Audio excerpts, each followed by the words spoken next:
Karen preaches to my child. My eldest is having a playdate with a friend and her mum comes to pick her up. I'm in my bedroom with Streetlight Manifesto playing and my boyfriend watching the kids. He comes to get me, saying that Mummy Dearest wants to talk to me about my music and rolls his eyes. So I go and she immediately starts with the, "You let your children listen to such blasphemy."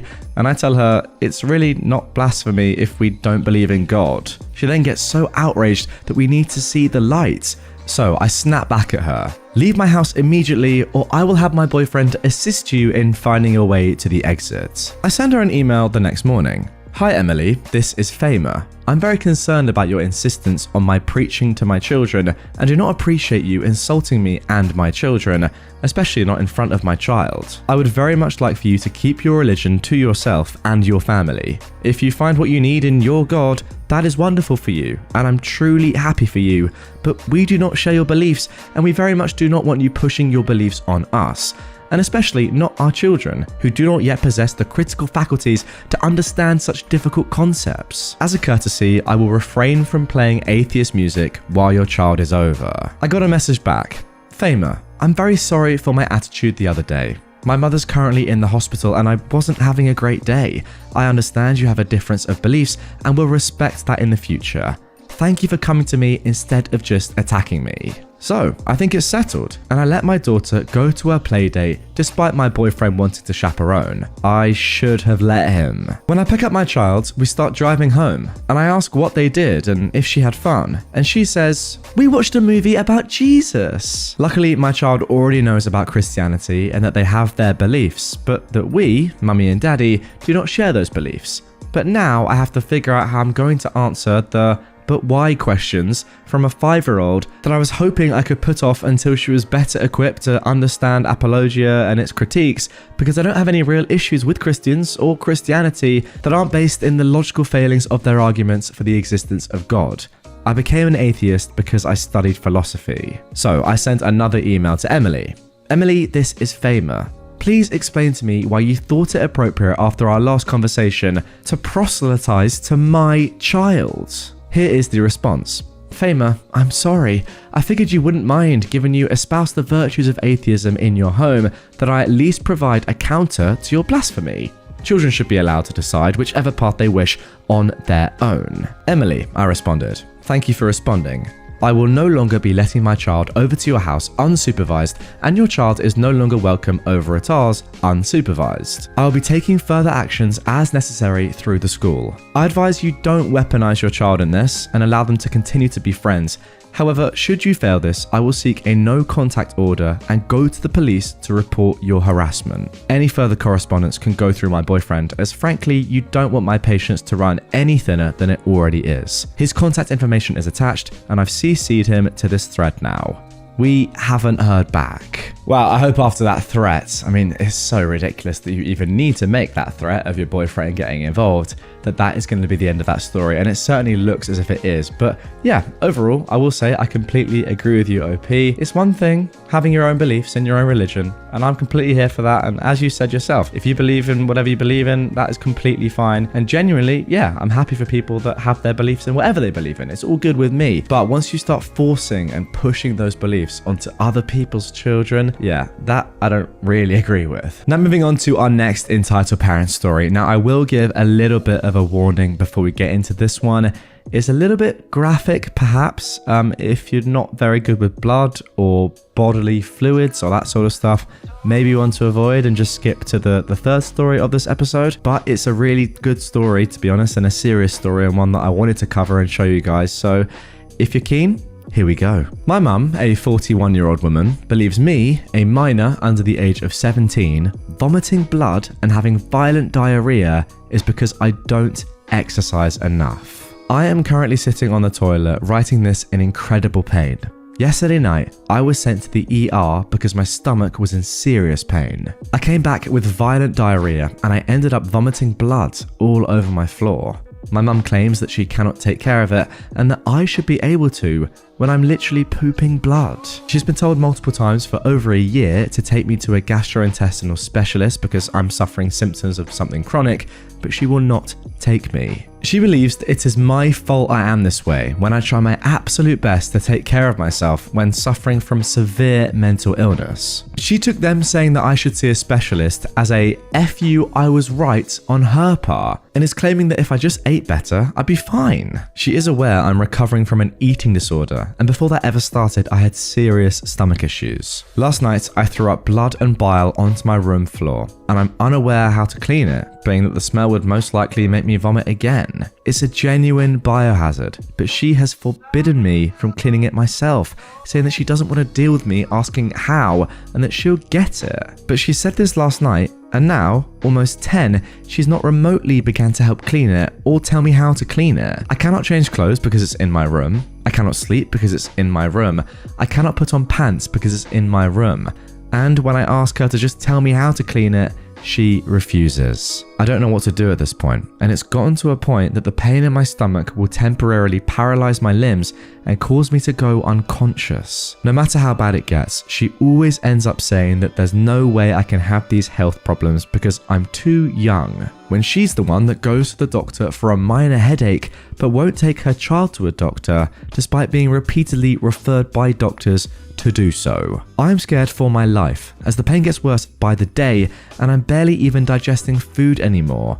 I cannot even drink water without risking my body rejecting it. Okay, so this is pretty much just abuse. Anyone got any contrasting opinions? Leave them in the comments down below. I doubt it though. It literally is just abuse of your child. Is it not? Am I wrong? Am I missing something?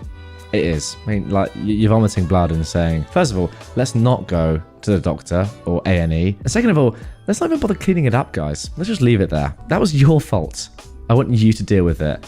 But I'm not even going to tell you how. Such good parenting. Ugh, let's carry on. Now for our third entitled parent story of this episode. How my wife ruined her mum's Mother's Day by treating her like a mum. My mother-in-law is an annoying person to say, in the nicest way. She has extremely low self-worth, and she compensates that by forcing the world to go around her.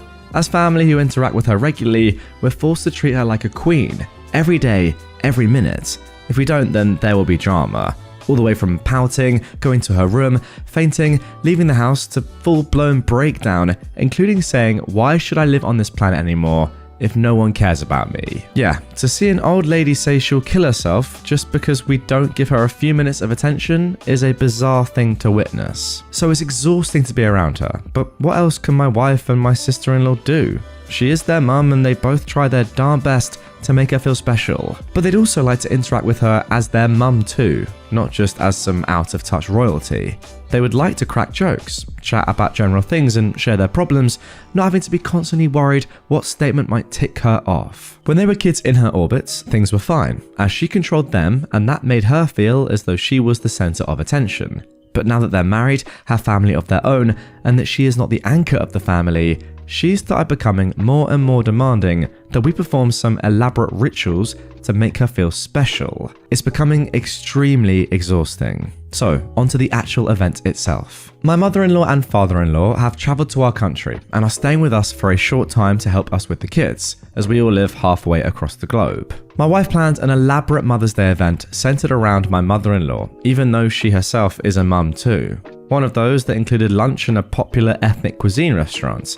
By the way, had she not planned it herself, there would have been a snarky comment at the end of the day saying, "Seems like you don't care about your mum enough to plan something for me. I was waiting the whole day for you to do something." Anyway, morning went uneventfully as we've been pampering the grown-up toddler, and my mother-in-law was quite jubilant. We go to the restaurant and I and our elder one go in to set up the table as my wife is bringing the others in, my mother-in-law, father-in-law and our little one. My 2-year-old, the real toddler, decides to throw a tantrum for toddler reasons, but then my mother-in-law sees this beautiful garden in front of the restaurant and wants my wife to take her picture. My mother-in-law doesn't care about anything and forces my wife to take several pictures as my wife is holding a crying, fussing and kicking toddler at her hip.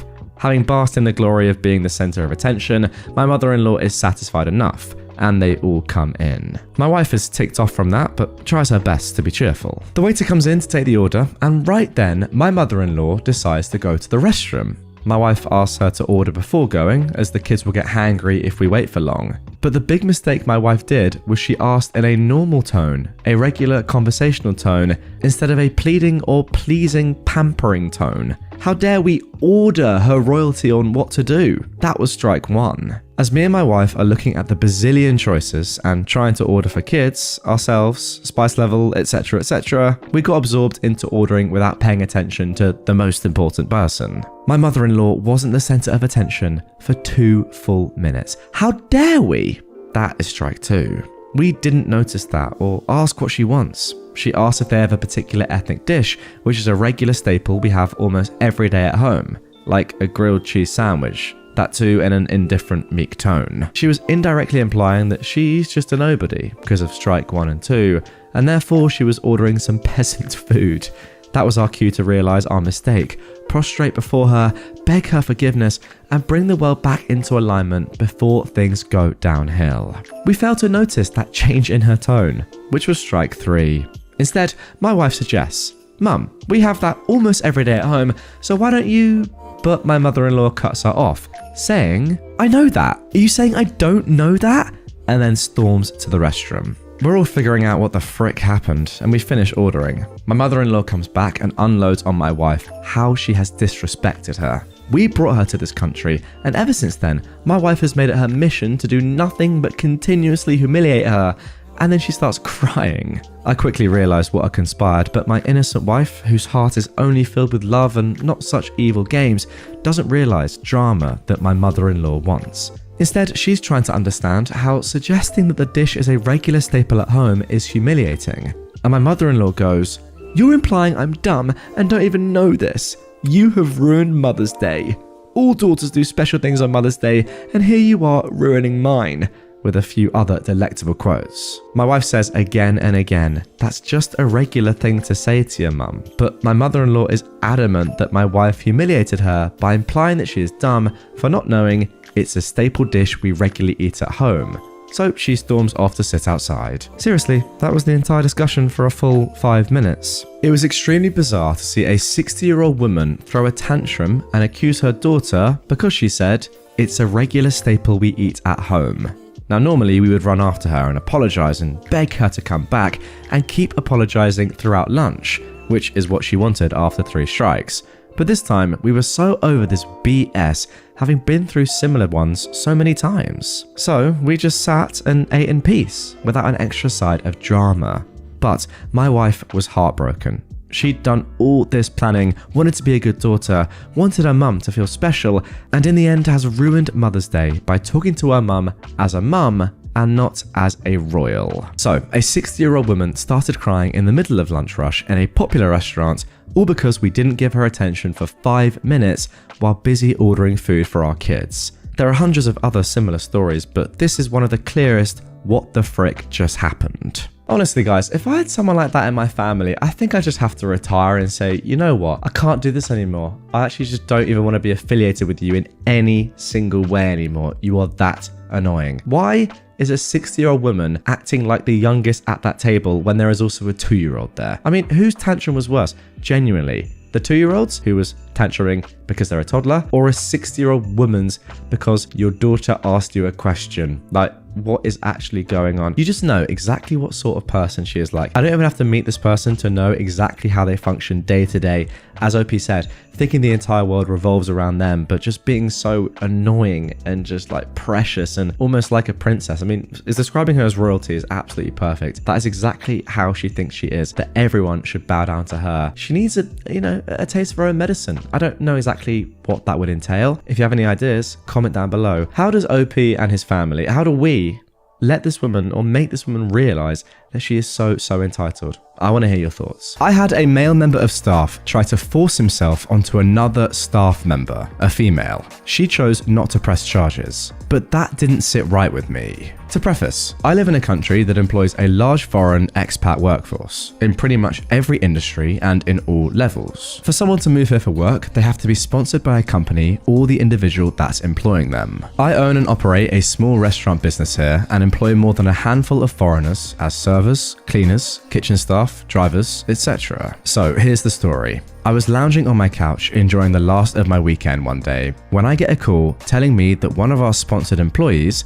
a server, let's call her Janice, was picked up for indecent exposure essentially. Long story short, she was caught hooking up with a guy in a private booth at a local restaurant. Basically, the police walked in on them whilst engaging in some seriously heavy petting. They were fully clothed, but the guy she was with, or practically on top of, I should say, had his junk out. It turns out he works at the restaurant 2 doors down from where she worked. After a bit of chastising and threatening to escalate the situation and have them deported to sufficiently scare their senses back into them, they let them go. But not before signing a pledge-type document promising to never repeat the offence or else. A slap on the wrist basically, and everyone got to go home, but it doesn't end there. That night, something clicked in my brain, and I had the thoughts, how and why did the police find them in a private booth in the back of a restaurant before the restaurant's own staff did? So I called the restaurant the next day. I thought maybe they called the police on them immediately for some reason, or maybe the couple got belligerent when staff asked them to stop. It turns out the staff didn't actually notice a thing. In fact, up until that day, the police have never been to that restaurant before.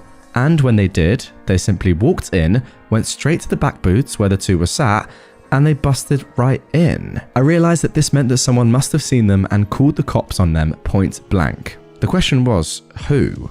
I decided to speak to Janice. I wanted to speak to her anyway that day, both to check in and get her version of the situation. I also gave her the employer, you know you did something stupid chat, and I reassured her that she is keeping her job. I also wanted to ask who she thought called her in. Without hesitation, she said it had to be Sammy, who was one of our drivers. Why do you think it was Sammy? I asked. Well, he's the one that dropped me off at the restaurant that day. He might have seen my friend walk in right after me and called the police on us, she said. Well, that sounds a bit drastic. Why would he do that even if he'd seen you do anything? I asked. She claimed it was because he was jealous. He was really into her apparently, and kept trying to get her into bed, she said. What genuinely annoyed me was when she told me that he actually tried to force himself on her once and she fought him off, and that he hasn't tried or even said anything since other than being very short and curt with her. My immediate response was, why on earth would you not tell me or one of your managers right away? She said that she dealt with it her way and it stopped. Plus, she didn't want anybody to get fired on her account, and she didn't want any interaction with the authorities. So she decided not to make a big deal out of it in the first place. She also declined to press formal charges against him, which I advised her to do. Her declining infuriated me even more. This guy was going to get off scot-free. Now, clearly I was about to fire Sammy, but in my mind, that was not enough. For someone to attempt to R a person basically, and not get in trouble for it, that's not okay with me. But it seemed like it was something that I'd have to live with. Obviously, my next conversation of the day was with Sammy. My intent was to confront him with the accusations. I called him into my office. I didn't really know where to start, so I went with, obviously you've heard about what happened to Janice this weekend. He stepped in it right away. Heard about it? Came the unexpectedly proud response from a proud as anything and positively beaming Sammy. I called it in. And this is where it started to get super satisfying. You see, for a couple of years since I met Sammy, every now and then he would pull out and show us all pictures of his wife, who was back home living with his mother. She was younger than him and quite beautiful, but sadly barren, which is apparently why she settled with an older fart like him. He was so proud of how pretty she was. He was also a devout religious man, or so he claimed. So I asked, and why call the police? He came back with, after I dropped her off, I waited to see who she was meeting because she's a troublemaker woman. When I saw the man walk in after her, I called the police because I knew him and he's married, and this is against the laws of God and man. I'm smiling now. I know I've got him. Why do that instead of calling your direct manager or even me, and before even seeing for yourself what they were doing exactly at that? Why make it my problem and the company's problem what she does in her own time? Silence. Head down, counting his shoes. Sammy, I know why. I know what you did. Janice just told me. I'm disgusted by you and sorry that we hired you. He had the audacity to mumble, I only tried once, sir. I almost slapped him. Anyways, I fired him, handed him a one-way ticket home, which was in 4 hours, and told him to GTFO. This is where I get my not-so-petty revenge. I had his house phone number saved somewhere from when we hired him. It was on his CV. I knew that because I called him there to interview him before we first hired him. I waited until his flight took off and I dialed the number. I assumed either his mother or wife would answer the call, but I was wishing for the latter, and I got my wish. Hello, Mrs. Sammy. I'm your husband's employer. Well, his former employer anyway. Just so you know, I fired him a few hours ago and he's on a flight home as we speak. His flight number is this. He'll be arriving at this time. And just so you are aware, I was forced to fire him because he attempted to R a fellow employee half his age. I'm sorry. I said that and promptly hung up, but not before hearing her gasping in shock. Well, there you go. A phenomenal piece of revenge to start off today's episode, and I completely agree with you. Look, obviously it's not your decision if this woman presses charges or not, but you can still be really upset that she didn't and want to take things into your own hands. And if you're the wife here, are you not kind of relieved a little bit to know what's gone on? Obviously she's in a state of shock at first, but after a period of settling down, I think she's going to be happy that OP has told her what OP has told her. By the way, I only tried once, sir, is absolutely crazy. Like, think about that. What even is that for a sentence? Former manager made my life hell and I finally got her fired. I was desperate to join a new job after my husband and I were both laid off last year. When I was offered a new role, I knew it would be a step down from what I was doing, but the manager and the team seemed great, and that part hasn't changed. However, since my manager Gary was so busy, he basically offloaded me to another manager, Jane. I was supposed to be the connection point between my team and Jane, but it quickly became Jane micromanaging me. She would ask me to work through lunch, move or cancel vacation days, call me at 11 PM on weekends, and order me around on phone calls. She would also make nasty comments about my weight and said that I was big for my race. The list of personal slights is so long that it filled 3 pages. I would talk back to her and she did not like that, and that provoked her more. I only stayed because we needed to pay the bills. Finally, I had a mental breakdown on a Friday afternoon after she yelled at me for something trivial about scheduling a meeting without including someone from her team who I didn't know about. I was dealing with a family tragedy and I couldn't take it anymore. I told Gary about the situation with Jane, and he was sympathetic and not at all surprised, considering half her team quit. He immediately offered to move me to a different team under him, and I was thrilled. Well, it turns out that going to the new team didn't help. Jane continued to order me around from afar. When I ignored her emails, she came to my desk one day and started loudly talking about how I'm not qualified for this role. Now, Gary overheard and finally told her off, but the verbal abuse did not stop. After 2 months there, I abruptly wrote my resignation letter, and I also stapled the list of Jane's offensive comments to it, CCing everyone. Gary offered a bunch of accommodation to try and keep me, but seeing how she was still provoking from afar, I said the only way for me to stay would be for her to go, and he just didn't have that authority. Her manager was in a different country, and despite several HR complaints from at least 5 people, nothing was done. So I left, loudly and without shame, telling everyone exactly why I was leaving. Times were very bad for 3 months. There were nights that we would eat slices of bread just so we could pay the mortgage and emergency expenses from a health crisis and a funeral. Even after my husband found a job, we were still catching up on bills, and we still are. I spent months applying to 5 to 10 roles per day, sometimes over 20. Last month, I saw a public memo about a big shot from a former company joining the company I just left. Now, I used to work with this guy closely, so I texted him, "Congrats, let me know if you need any insights on the new place." We had a quick call where I told him some ins and outs, where I thought they could innovate, and after this call, he asked me to join the team as his chief of staff.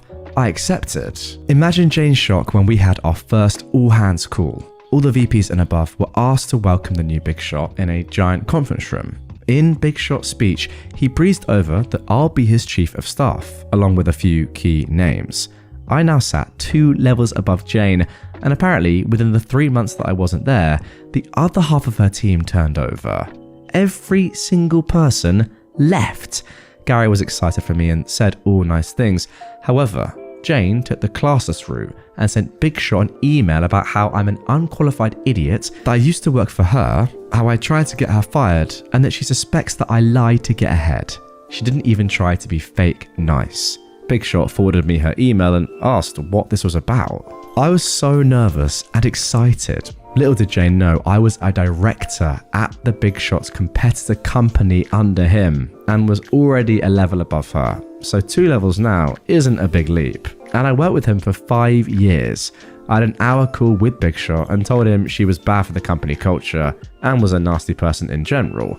But the evidence he needed was Gary confirming that her whole team has turned over, my prior resignation letter, which was still sitting on my desktop when I logged in upon return, and a few other nasty emails she sent her recent staff, which they were happy to share with us.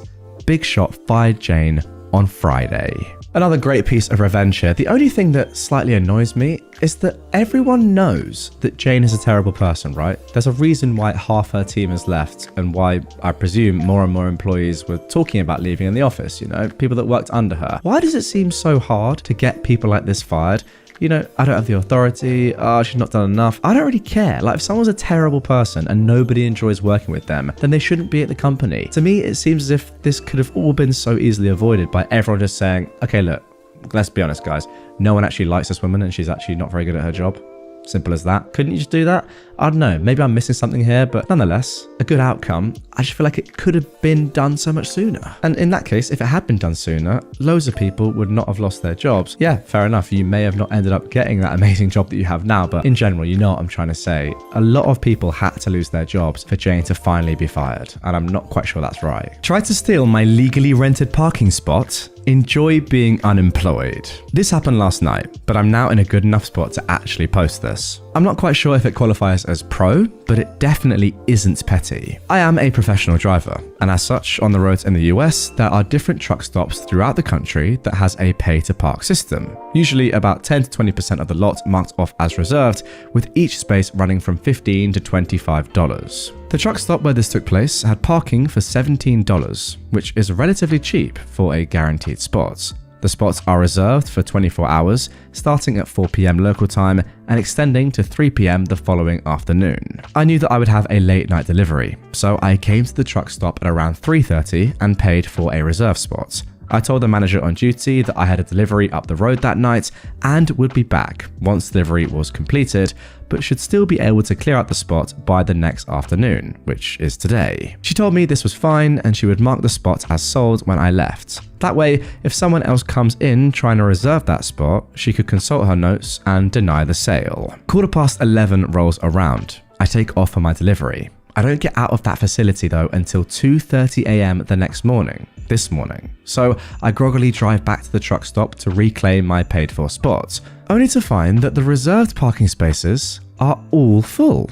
I call the manager on duty and after giving her my info, I inform her that all the spots are full and that someone has parked in a spot and hasn't paid for it. She sends her other employee out to start checking trucks. The culprit was from a company that is known for their bright orange trailers, and he was a company driver. The other employee starts banging on his door to inform him that he is parked illegally and that he has to move. Meanwhile, I can see the commotion from my mirror, with my vantage point in the fuel island where I've been instructed to temporarily park. The driver answers the door with a bottle of Heineken in one hand and some sort of smoking implement in another. I know what it is, but for the sake of the mods, I'm not going to say it. I decided to roll down the window to hear the commotion, and I hear the employee tell the driver to either move or he will get the towing company and police involved. This driver is flat out irate that someone had the audacity to tell him where he can and cannot park, so he slams the door on the employee, threatening him. The employee calls the police and tow company, and the police show up first. I'd worked for this company before, so I know their policies, and more importantly, what they can and cannot have in their trucks. Alcoholic beverages are not allowed in the cab. Anything that isn't a cigarette or a cigar and a lighter, also not allowed. The coup de grace, a pew-pew of any kind, absolutely not allowed, and especially not allowed loaded. This driver had all of that and some other not so legal substances in his cab, so he was hauled away in cuffs. His truck was hauled away on a wrecker.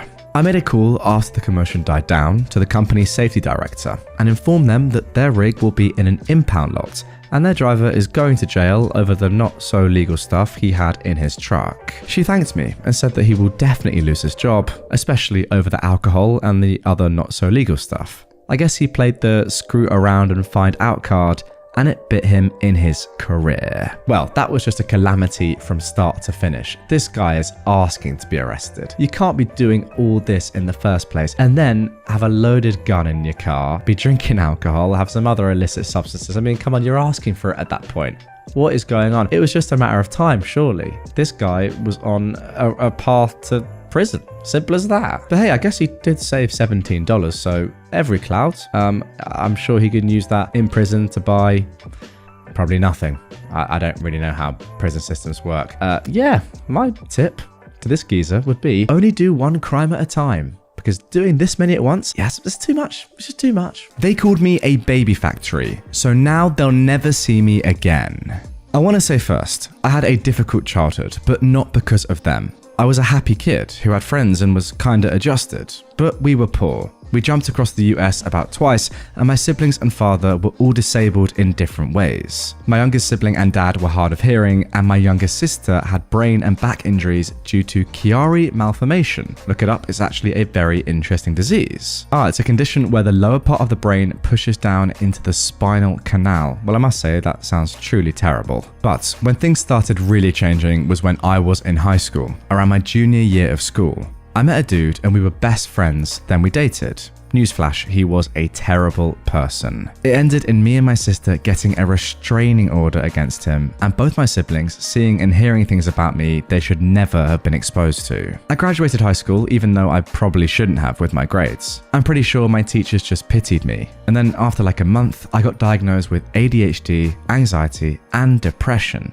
Go figure, who could have guessed? I get on Adderall and it works great. For one day. Then it devolved into me having all-day panic attacks, vivid and extreme hallucinations, massive problems with an eating disorder, and an inability to control any emotion. It led me to backhanding my youngest sibling over a dispute involving the dishwasher that I still to this day would do anything to reverse if I could. I don't remember that 3 months or so period. I blocked out most of the memories because they were so mentally and emotionally taxing that just thinking about that makes me depressed. But at the time, I really thought that my parents were doing everything they could to help me through that time. They could have done more, but I reasoned they were working and didn't have all the time in the world to baby me, so I should handle this myself. Eventually, all by myself, I decided to go cold turkey and went through withdrawals which were almost as hellish as the actual meds themselves.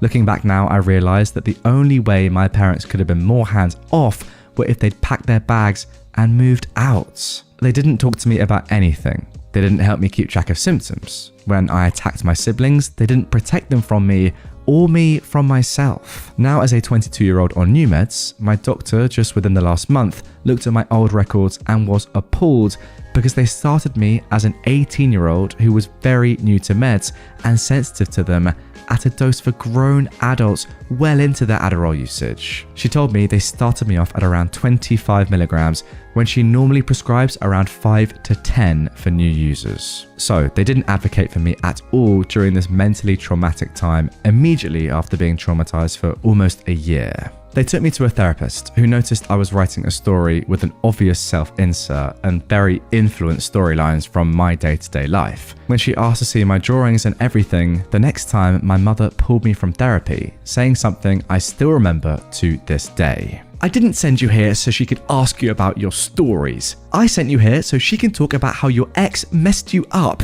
She's not doing this fast enough. Well, come the end of summer, and even though I was still struggling with leaving the house just for a Walmart trip, they sent me to school for college across the state and basically wiped their hands clean of me. I went into survival mode. I believed my parents were right and I needed this, so I did my best to fake it till I made it. I shouldn't have been there, but in the long run, it was what saved me. My friends I met there are some of the people who I've chosen as family, and I met my current fiance while there through friends. Funnily enough, I wasn't allowed off campus. Even though my parents lived about 2.5 hours away and wouldn't have known otherwise, it took convincing from one of my friends to go about 2 hours in another direction, and that's where I met my fiance. My parents really don't like Connor.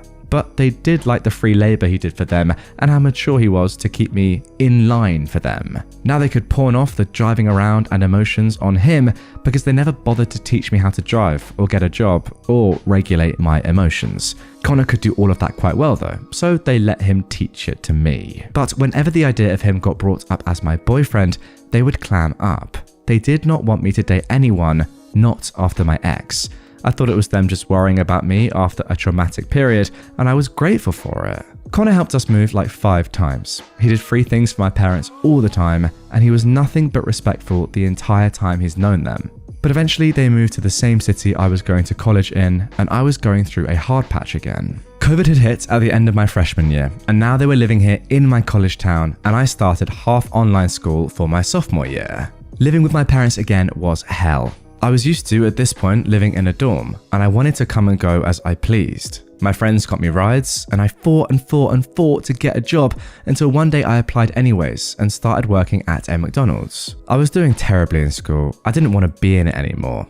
Distance learning was difficult for me, and they weren't doing anything to help me. I was slowly becoming suicidal again, and I wanted nothing more than to find my own place. During this time, my dad was constantly working overtime, and one day when I was probably at my lowest, he made a joke that he was picking up all the overtime just to get away from you.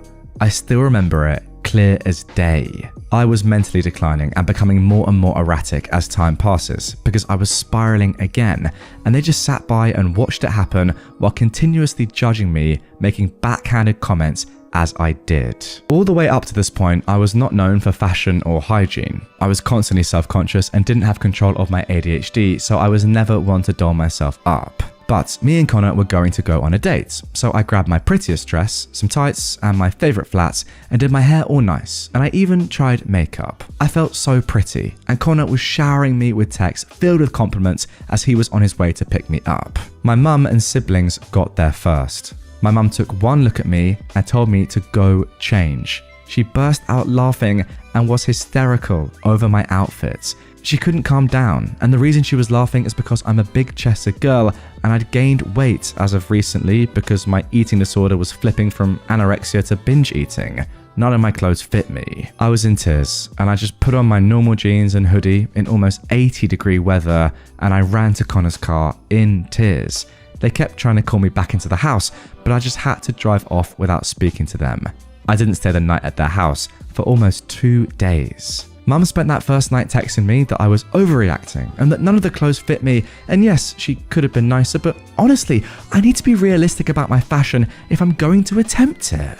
If you couldn't tell by this point, my mum had picked out almost every piece of clothing I owned, and because I wasn't anorexic anymore, she was very upset whenever I showed skin. Day-to-day life was getting worse by the day, but eventually I opened commissions. I posted it on Facebook for family and nobody replied but my estranged grandmother on my mum's side, asking for an insanely difficult piece. I draw mostly pretty women in specific poses with pens or pencils, and that's it, especially back then. But she asked for a landscape drawing of her childhood home and a realistic watercolor drawing that she didn't have any reference of and hadn't seen since she was a kid. It was easily worth close to $150, maybe more because I'm terrible with commission prices. But I offered it for $60. My mother asked if I was serious. I told her that 1, I disliked this woman to the point of purposefully not contacting her for almost a decade at that point, and 2, this was so far out of my comfort zone that I would have to learn new skills just to make it, and it's more than half off. Then my dad texted me asking if I was serious. It devolved into a peeing contest on who can be colder and how fast I could move out. I wasn't pleasant, I'll be the first to admit that. I was mentally unstable and lashing out at everyone, but I was also still a child recovering from the toll of drugs that I was overprescribed and their emotional indifference during a freaking pandemic. I emergency moved in with my fiance, then boyfriend, and our friend who introduced us, and I didn't speak to them for a week. This is the beginning of their pattern that they pull literally to this day, regardless of the situation. They finally texted me back after about a week and a half, and acted as if nothing had happened. They hadn't kicked me out, I hadn't fought with them for days at that point, and we hadn't exchanged some of the meanest glances and short phrases of our lives to each other. They wanted to talk about the football game and trivial things in their lives. I didn't know what else to do. It was my family, and they were giving me the pass to be let back in after I'd mentally prepared myself to be shunned forever at this point. Of course, I took the olive branch. Maybe we'd speak about this in the future and laugh at how stuck up we'd been. It could all change for the better. Maybe. Me and my fiance lived there for a year or so before we contemplated moving to the town we'd met in and he grew up in. His whole family was there, and our current apartment was crawling with drug dealers, people stalking us for his old car, and people taking poops in the hallway. Sounds lovely. It was only an idea at that point, nothing concrete, but when I floated the idea to my dad one day when he was driving me home, he went on a rant about how I would become a baby factory for Connor if I moved away from my support system, and his family would turn me into their pawn because I was frankly too mentally weak of a person to not be swayed by them. This is your own father saying this to you. Wow. He went on for a long time and dumped a lot of info, and at random talked about how he kind of regretted having me and my siblings because he had us so young, and he regrets moving across the country like we did because of money problems. I asked him if he'd just told us that he regrets having us and living in this state, and he went, "I did not just say that. Don't put words in my mouth." I went into my apartment and sobbed for a good few hours. Connor was fuming, but was optimistic because at least he was talking. We both wrote off the bad parts and tried to move forward, hoping that this meant that he'd be open to talking more often in the future. We moved to my fiance's old home, and things were fine for a while. The longer I didn't live next to my family, the more I realized that I mentally couldn't handle them anymore. They'd been so mean and gaslighting. Slowly but surely, I was feeding my parents an info diet, and I was placing my boundaries. There were a lot of mean-spirited comments thrown my way. They used Connor for more labor during this time than keeping him at arm's length and refusing to acknowledge that we were serious and looking to move in together. Nothing of significance happened for about a year and a half until within the last year. So it's 2022 now, and me and Connor have lived together for most of the 3 or so years we've been together. We're living in our own home. I'm working 2 jobs and we're both happy. Stressed, but happy. Mum texts in our group chat that she wants me to give up my jobs and move back to their town to become a mailman like my dad. She swears that it's a government job with government pay and benefits, and it's the best I can do as a college dropout who's working 2 jobs. I replied back that I was making almost $1,300 a paycheck with both jobs, and I just moved into my house, and that the town she lived in was absolutely terrible. Remember my old apartments? That's all that's available there, and I wasn't keen on moving back now that I lived in a 3-bed house that's completely quiet and all my own. Well, she responds by calling me 4 times in one day, spam texted the group chat, and spams my DMs, sending Connor multiple texts, and then calling me again. I spent 2 days ignoring her before I finally replied. I answered her calls, and she spent almost the entire time during a 15-minute call that I put on speakerphone for Connor to listen to quietly, trying to manipulate me by calling me again a college dropout and telling me that I'm not happy there, I'm so far away from family, and there's no point in living there, especially since my jobs were working me to death and they had nowhere near the benefits that this mail carrier job has as a government job. I didn't have the heart or the verbal space to tell her that the US Postal Service is in fact not a government identity. It was privately owned. I did though tell her that all of those benefits I wouldn't need until I was 26 anyway. I had all of the supposed benefits from my dad also having the same job. She though glossed over that and talked over me to try and explain how miserable I was in that town. I told her I had to go and I hung up. Thanksgiving comes. My entire extended aunts and uncles on my dad's side come and stay with us. Things are looking good and I'm having fun with my family for once. Then I overheard my mum whispering to my uncle that her entire personality is just Connor. She's got no semblance of self anymore, and she even moved away to just become Connor's girl. My uncle didn't react or say anything, but I had to hide away to compose myself because I almost went nuclear and lost my mind. Okay, another time skip, and now we're in the present and getting closer to the end of our story. Connor proposed to me the day before Christmas Eve, surrounded by his incredibly loving family, by putting my ring in my stocking, and it was beautiful. The first person I called was my best friend, and then the second was my mother. It was close to 1 a.m. around this time, and I got her on the phone. I told her I knew it was late, but I was engaged. She told me though, in no uncertain terms, "Honey, that's amazing, but don't text in the family group chat or anything, because your dad's asleep and he has to get up at 5 a.m. Congrats, I'm going back to bed. Neither of them contacted me about my engagement for almost a week until I went back for their Christmas. I went with my best friend, and the entire time my family talked down to me. They misremembered my size, and instead of apologizing, they insisted that I didn't know my size, and that I was indeed an XXL. I'm a medium to large, and they started the night off by mum mentioning my engagement only once. It started off with my mum suddenly in the middle of things going good and everyone laughing. She starts cackling and goes, "Oh, your dad and his friend had the funniest thing to say about your engagement. Dad, show her the text." Dad just smiles and he starts giggling too. My siblings laugh along with them. Dad says, "Oh, Amir just thought it was nuts that you were engaged because you're so young."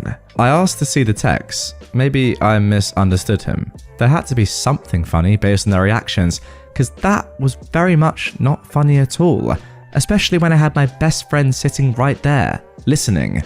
If anything, that was embarrassing. I read the text and it goes something like this. Dad's friend says, "Dude, she's engaged? That's nuts. She's too young and she's going into this way too quickly." Dad replies, "I know, I'm upset and struggling right now because my kids are all forcing themselves to grow up when they aren't ready to, and it's hard to stand by and watch them crash and burn like they inevitably will and do nothing about it." I just smiled because while they all laughed and giggled about how funny that was, I was struggling to not burst into tears and scream at them. My friend pulled me aside and asked multiple times if we should leave. At the time, I was using their car. But I told her no, I was going to play nice until I could give it back, and then once it was in their hands again, I was going to go no contact. Connor was supposed to come down and see them and spend Christmas with them, but he couldn't face them knowing that this is what they willingly showed us, especially after Thanksgiving. After this, I bought a car, my first car that's all mine, and I got their car back to them just last week. I'm putting my life together. I'm learning how to do the beginning of adult things well past when I should have. I learned to drive, pay bills, budget and spend, and how to exist, all from my fiance. I had to forcibly teach myself how to manage my own mental health with the help of my fiance and friends. I'm done making up excuses as to why I need them in my life. I don't want to deal with the body shaming, the classist behavior, the looking down on Connor for no reason. I can't handle it anymore. I called my uncle, the one from Thanksgiving, and explained to him my decisions, and he immediately told me he supports me and that my parents don't know how to treat us like adults, that I'm not a screw-up, and that was the first time in my life that I realized my parents had conditioned me into thinking I was in fact a screw-up. So, mum or dad, or anyone in the family, if you find this, these are the reasons why I blocked everyone's numbers and deleted Messenger. Why me and Connor have our statements and info ready for you when you send a welfare check to tell them to leave us alone. I'm going to get married and you won't be there. I won't let you be there. If I have a child, you won't see them. I don't care how much you cry and make me feel like I did something wrong. I am not a bad person for being screwed up, and the things you hold over my head were things I did as a drugged up child, a child that you should have protected and should have protected my siblings from. Screw you and screw all of your attempts at communication that you never did but say you have. Thank you to anyone who read this. I really just needed to yell. When they eventually find out that I cut them off because I gave them no warning beforehand, I just dipped after the car was no longer in my hands, they're gonna freak out. If anything memorable happens, I'll make an update, but probably not. Well guys, good news, there is I say good news, sorry, I've got to stop myself there. Is it good news? I'm pretty much saying there is an update, and we're going to get straight into it after I give my immediate comments on what I've just read, which was absolutely bamboozling. But hey, listen, if you're on YouTube, comment down below. Is it good news there's an update for us? I mean, is that a bit weird? Almost predatory? Kind of preying on someone's downfall, on OP's mishaps and their horrible family coming back into their life, so we get an extended episode and more of a story? I'm not sure. I'm not sure where I stand on it. But anyway, we're going to get into the update in just a second. However, I need to just talk about that story for just a hot minute because I can't believe the level of, I don't even know the word to use there because there are so many potential words. We can go with entitled, but that just seems far too basic. I think just malicious, manipulative, downright awful, 100% narcissistic, Heathens? That is just a few words I would use to describe your horrible parents.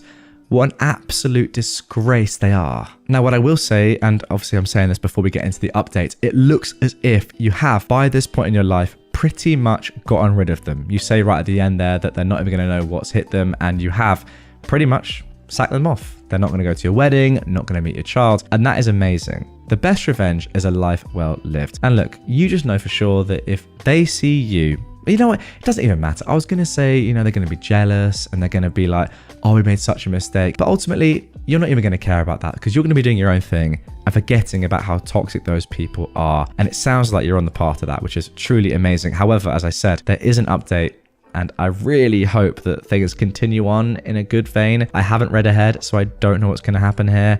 I'm pretty nervous, to be honest. I hope it's good. Anyway, here is that update. Let's get into it. Hi again, everyone. It's been about a month since my 2 a.m. pity party. I want to say thank you for the overwhelming support that I received on my other post. Especially the person who mentioned that my parents were fine with abusing me, but not my siblings since they were physically unwell rather than mentally unwell like me. That one hit home probably harder than any other comment. I didn't think of it that way, but honestly, it was something someone probably should have said. I'd like to apologize for how rambly and long the last post was. I was in the middle of a panic attack and I've been ignoring calls and texts from them for days. I felt like a horrible person and was gaslighting myself into almost going into contact with them again.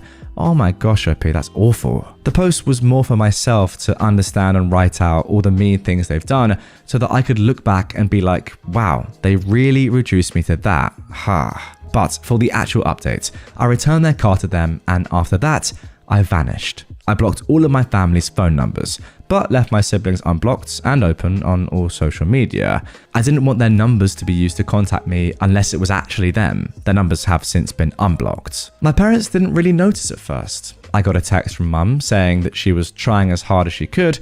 I was just pulling away and she doesn't know why. I might post some of the screenshots of my conversations with them sometime in the future so you can all marvel at how self-centered they are. It was mostly mum for a bit, nothing really from dad. Then one day she texted that she was going to give me space because I wasn't talking to them for some reason, and she ceased all contact after that. It was quiet for about a week. Then dad started calling me. My phone shows me the caller ID and the time they called, but blocks the call itself. So I got to see almost every morning for about a week or so that I had a missed call from him. Then he started texting me and he tried to use the age-old tactic of intimidation to get me to talk to him. It was mostly just, you better answer the phone right now. Then he'd call a bunch, but he finally sent a text about a week ago being cryptic about how I wouldn't know about stuff till after it happened, and if I was going to act like a child, these were the consequences. I kind of just rolled my eyes and didn't respond. It turns out after skimming the family group chat, he's been diagnosed with pretty bad carpal tunnel syndrome in both of his hands and a severe lower back injury they've yet to figure out.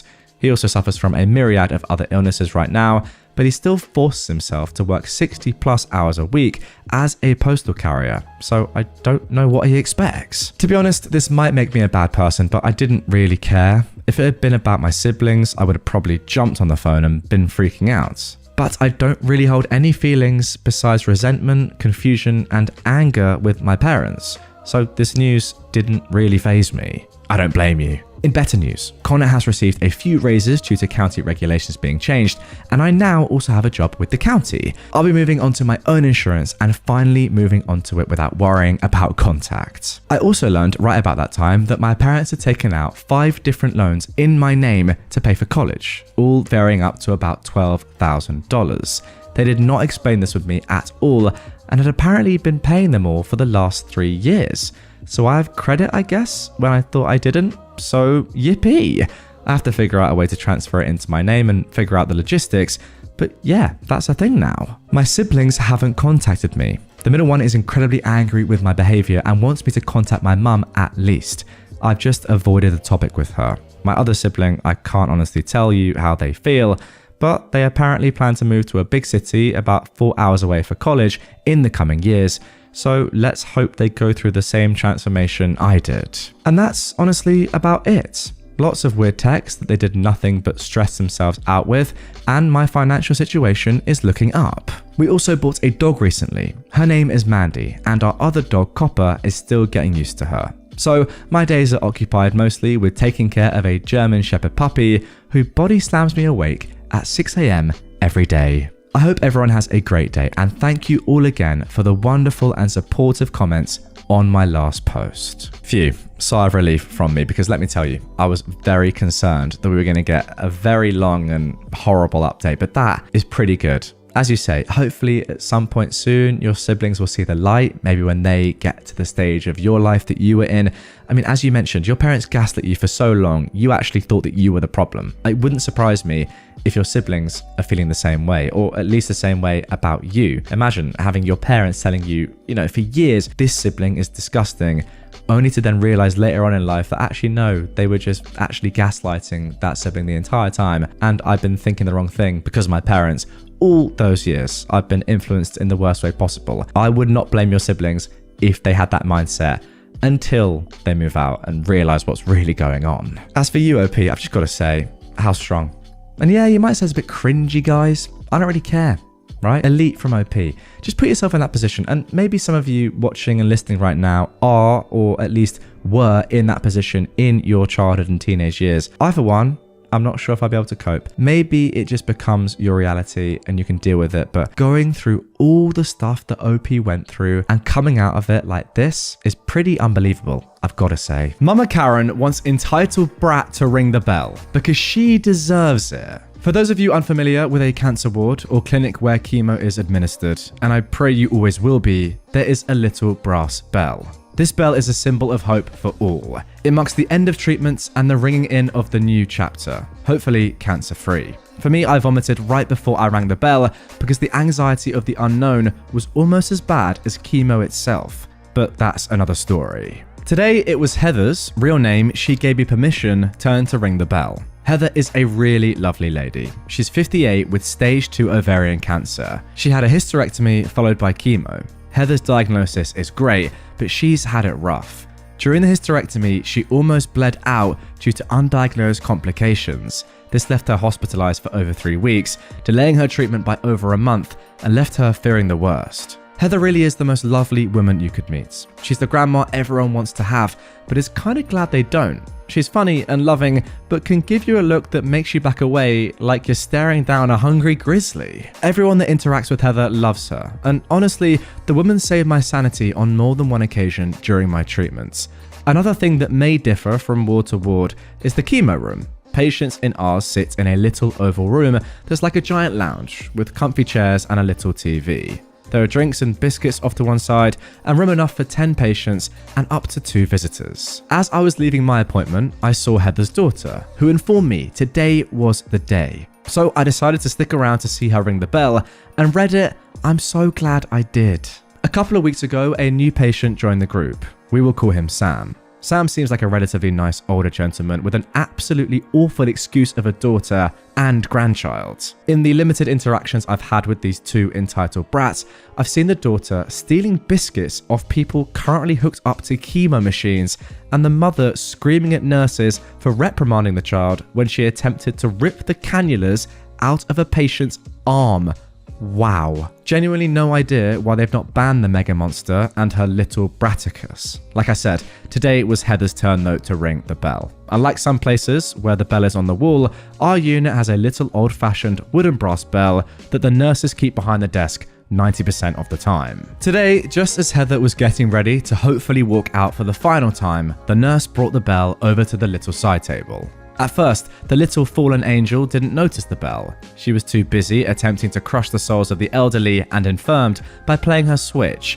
Not loud enough to be kicked out, but just loud enough to be annoying as all holy hellfire. But at least she was distracted. Once Heather was ready, the nurse stood by the little side table and made a short speech about Heather and her final day of the journey. Just as the speech was wrapping up, the tiny terror shot out of nowhere, almost knocking Heather to the ground.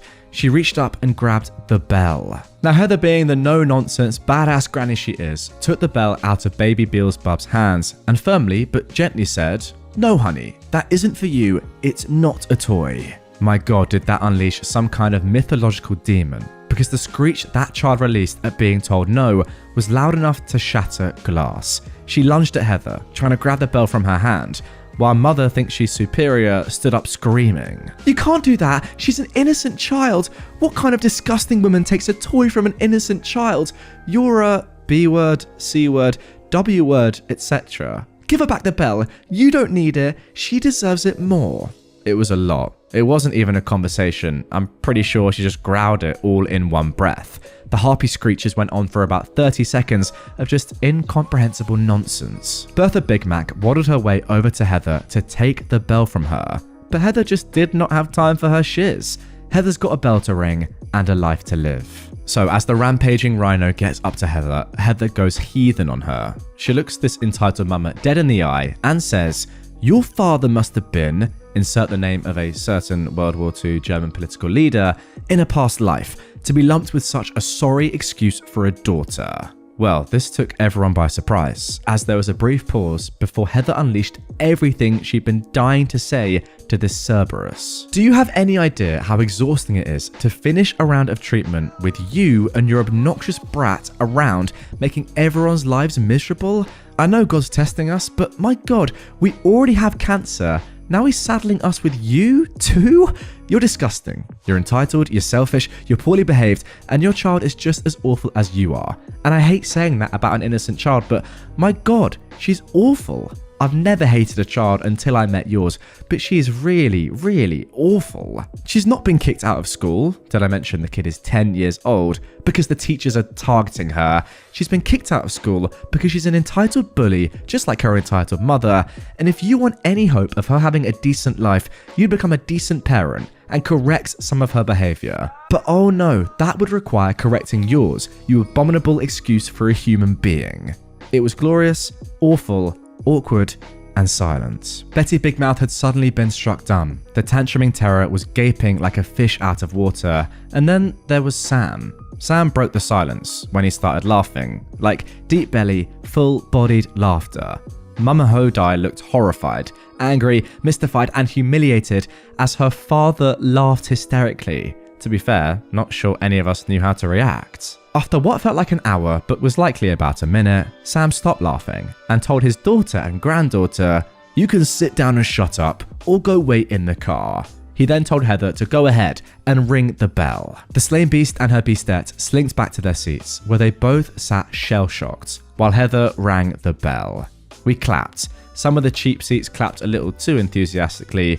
Then Heather, her daughter, and I sauntered out of the room. Heather and I parted ways at the hospital entrance, and I wished her the world of luck. But I've got a feeling she won't need it. If you can slay two Karens in one 90-second rant, cancer is nothing. I love Heather, but my God, I'm so glad she isn't my grandma. I mean, to be honest, the only part about the story which I don't really agree with OP on is the fact that you're saying that you don't want Heather to be your grandma. Are you joking? She sounds unbelievable. I get what you're kind of saying slightly, I will say. You think that maybe she's a little bit too just like stern and sticks up for herself too much, perhaps, to the detriment of you as her granddaughter, maybe? You want to have a bit more fun?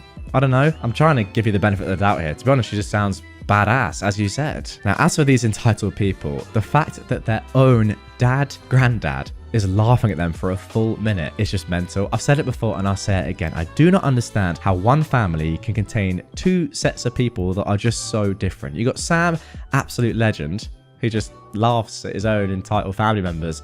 Then you got, as you said, the beast and the beastettes. They were just disgusting individuals. I don't get it. I mean, seriously, ringing that bell after being told you are now cancer-free must be one of the most amazing moments in someone's life. And you're trying to take that away from them. It's nuts. But hey, fair play to Heather, not just for beating cancer, but for also beating entitled people. Now for our next entitled parent story. Entitled stepmonster got herself banned from my wedding. I am a 28-year-old man, and my stepmother, who is 49, is a wannabe party planner. She's taken it upon herself to plan and host every party and holiday my dad's family has thrown since she married him. I never loved those occasions growing up. She's controlling and gets upset if people complain about anything, but humoured her for my dad's sake. According to him, this helps her feel included. I'm getting married to my fiancée Jane in July. We got engaged in early 2021, but Jane ended up getting pregnant a couple of months after that, and we decided to postpone the wedding to focus on our son for a while. So we've had a long engagement. My stepmother has tried to hijack our wedding plans from day one, complaining, contacting our planner, showing up unannounced to Jane's dress appointments, and more, and we've repeatedly asked her to stop. Now Dad wants us to humour her again, but she's clearly resentful of the fact that she's not hosting the wedding or being labelled mother of the groom in invitations. Besides our baby boy, we also have Luke, who is a 4-year-old, Jane's paternal half-brother. She got custody of him a few months into our relationship after his parents died. I ended up moving in with them during the pandemic and have been in Luke's life since he was a baby. He doesn't call me dad and refers to us as his sister and his OP, but we love him like a son. Stepmother, though, hates Luke. Okay, sorry to interrupt, she hates a 4-year-old child. Crazy. Anyway, she accuses Jane of baby trapping her way into the family. That accusation only got worse after our son was born. My dad gets along with Jane and adores the kids, but stepmother demands him to refuse babysitting Luke, so we don't leave the kids with them often. Instead, Jane's brother and sister-in-law usually watch the kids for us, as their children are close to ours in age. We had a thing last Sunday, and my brother-in-law was out of town with his family. Jane's other siblings live in different cities, as well as my mum and sister. My dad agreed to babysit at our place, and we left. We came back to find both kids crying, stepmother screaming, and dad weakly trying to calm everyone down. Apparently, Luke had told stepmother that both he and our son were going to be our ring bearers, and she went ballistic. At a 4-year-old, that is. She screamed that she wasn't going to allow that because he wasn't family. She then, unfortunately, got physical when he started crying. His lip is still split. She'd never gotten to this point before. Oh my. We immediately banned her from our house and from our wedding. Dad is fuming and has said he's not going without her. He's also convinced half of his side of the family, by severely downplaying what stepmother did, to boycott the wedding as well. This includes my stepbrother, who fully agrees with his mother no matter how many times I try to tell him the truth. Me and Jane are refusing to budge, but many of my cousins who aren't coming anymore are asking us to reconsider.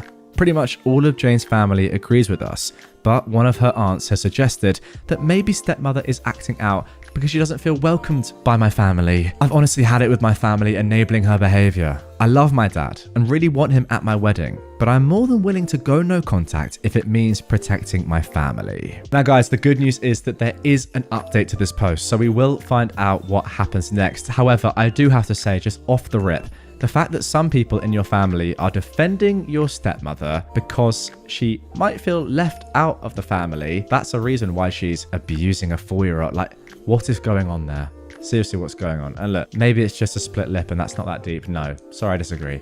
A 4-year-old has been physically hurt and people are defending her. What is she doing? Now, that initial post was written 5 days ago, but just 5 hours ago, we got the following updates. I'll start off by saying that me and Jane are going no contact with my dad and stepmom. We haven't really spoken to either of them since the incident, and I don't plan on being the one to reach out. Any communication between us is being handled by my younger sister. She's completely on our side, but will remain in low contact for the time being. I've decided to adopt Jane's way of dealing with people she cares about. Forgive what's apologized for, but never forget. Basically, if dad or my stepmom ever truly understand what they did wrong and sincerely apologize, we are willing to forgive them, even if begrudgingly so. But we will never ignore or let them forget what they did to our family. And for the time being, neither of them will be allowed near Luke, our baby, and any other kids we may have in the future, even if we do forgive them. Well, I for one completely agree with all of that, and I'm happy to hear it. As for the rest of my family, I read a lot of comments suggesting that I post pictures of Luke's face, as well as the nanny cam footage. I'm not very active on social media, but even if I was, I'm not comfortable exposing my injured preschooler like that, especially given that nothing on the internet ever truly goes away. I also decided not to share the pictures with my family unless truly necessary. I should probably mention that while my family adores my dad, most of them aren't very fond of my stepmom. She had 2 failed marriages prior to meeting my father, the first of which resulted in my stepbrother, and he cheated on his then girlfriend to be with her. My family loved that girlfriend and disliked my stepmom right away. Not only has she been controlling and manipulative since the beginning, she's also tried to force her way into the family matriarch role by any means possible. Taking over planning duties for every family event was her favourite way of doing it because of all the attention and compliments that come with it. The main reason why I hated these parties growing up was because she'd always find a way to make everything about her, including Christmas and mine and my sister's birthdays. The rest of the family felt neutral about it, but they never liked her. With Luke, it was different. Most of my relatives didn't meet him until COVID restrictions got looser, and by then he was 2 years old. He's a bright and genuinely lovable kid, and there weren't really any other small children in the family, so everyone immediately started cooing over him.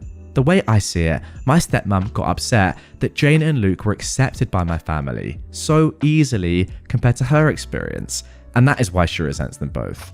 But I can't confirm that. She was also mad that, aside from not being the planner, she would have absolutely no involvement in the wedding party. She tried to pressure us into letting her officiate. One of Jane's best friends was offered that role a year ago, making stepbrother my best man. He wasn't interested, and I'd already got on my best friend, or asking her sister's daughter to be our flower girl, but we'd promised Jane's 3-year-old niece. Also, her sister's daughter is 15 and doesn't know us. Sorry, that is so weird. Imagine just a random 15-year-old girl being like, yeah, let me just carry these flowers. Sorry, just got a funny image in my head. Anyway, she also tried to convince us to let my dad walk Jane down the aisle since her father's gone. But her eldest brother, the brother-in-law I mentioned in the first post, had already been enlisted. Okay, that one is crazy. My stepmom was disappointed that my family wasn't as involved in the wedding as Jane's, and kept making comments about how that would never happen if we put me in charge. All of that being said, there is nothing that can excuse being that awful to a child, especially if it really is the petty jealousy that I suspect. Because I haven't spoken with my father, my sister has been keeping me updated on what he's been up to. As I found out through her, the story my dad and stepmom told the rest of the family completely erases Luke's injury and the abuse charges. Oh yeah guys, OP left a really small edit on the first post saying that they actually were going to press charges on the stepmom for what she did to Luke, which is completely fair. It insinuates that me and Jane banned them because we got annoyed with my stepmom and decided to take it out on my dad as well. Because most people already dislike my stepmom, explaining what actually happened that night wasn't hard, and most of the relatives that I actually wanted at the wedding have apologised, and are now berating my dad as well. The people that didn't believe us, as well as those saying we overreacted, have been told they are not welcome in our home anymore. Those are mostly people from my dad's generation, so I can't say I'm surprised.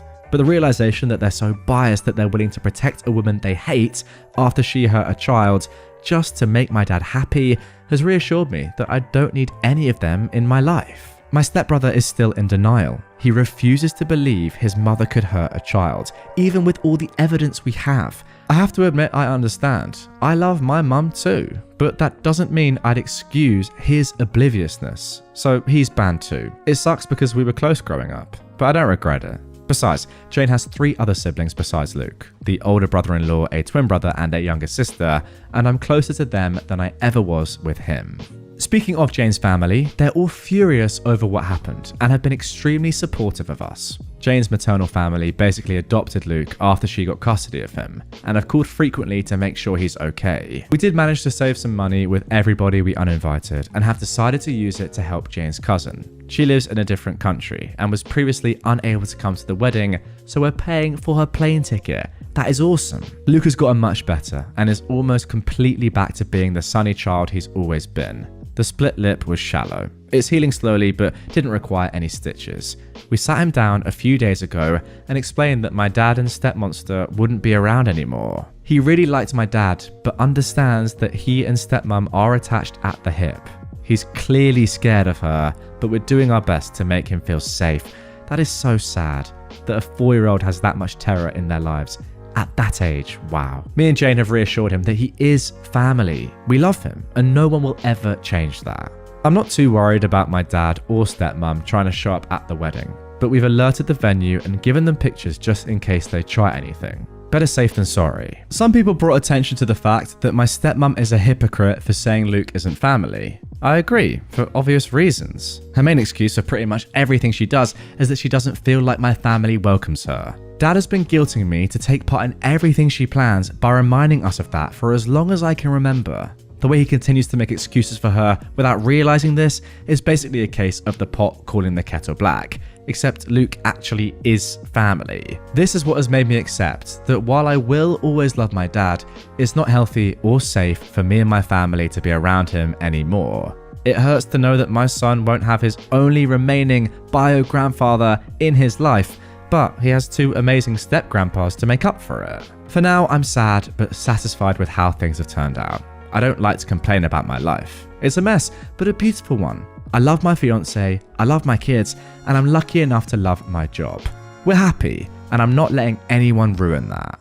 And there we go. Great story. Really enjoyed that one. You know what? I really like the fact that throughout this, you kept almost reminding us the reason as to why you were treating your dad in the same way you were treating your stepmom, alienating him from the family. Well, not alienating him, but you know what I mean. Going no contact. When he, to be fair, himself wasn't doing anything particularly badly. But yeah, you just summed it up at the end right there. The fact that he is enabling your stepmom's disgusting behavior, if anything, is just as bad as what your stepmom is doing, right? Now, OP has said that they hope that this is the last update on the story, but they'll keep us posted. It's one of those ones. I really, really hope that they do not show up at your wedding. But if they do, wow. It would make for some Reddit posts. Karen gets shut down at a funeral. My mum died in 2011, right around the time that my paternal aunt Cookie was left by her husband after beating cancer for a 3rd time. Now, my aunt is very physically changed from all the chemo and radiation. She had gained a lot of weight,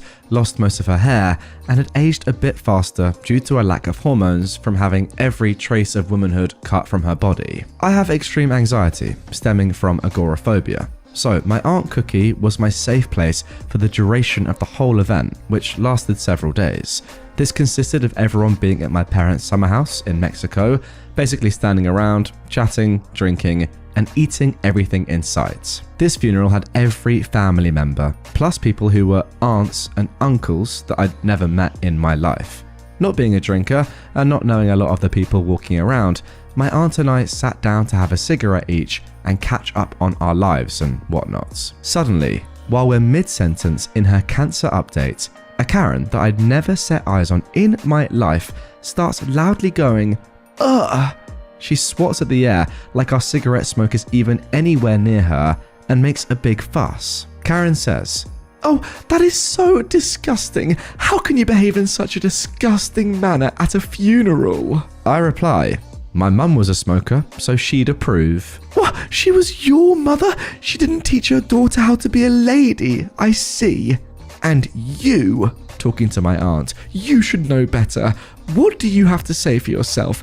Smoking in front of this child." I was 33 years old. My Aunt Cookie takes off her sad cancer hat and strokes the small tuft of hair she had left in the front, and booming her voice, but not yelling, says, for all to hear, "What's it gonna do?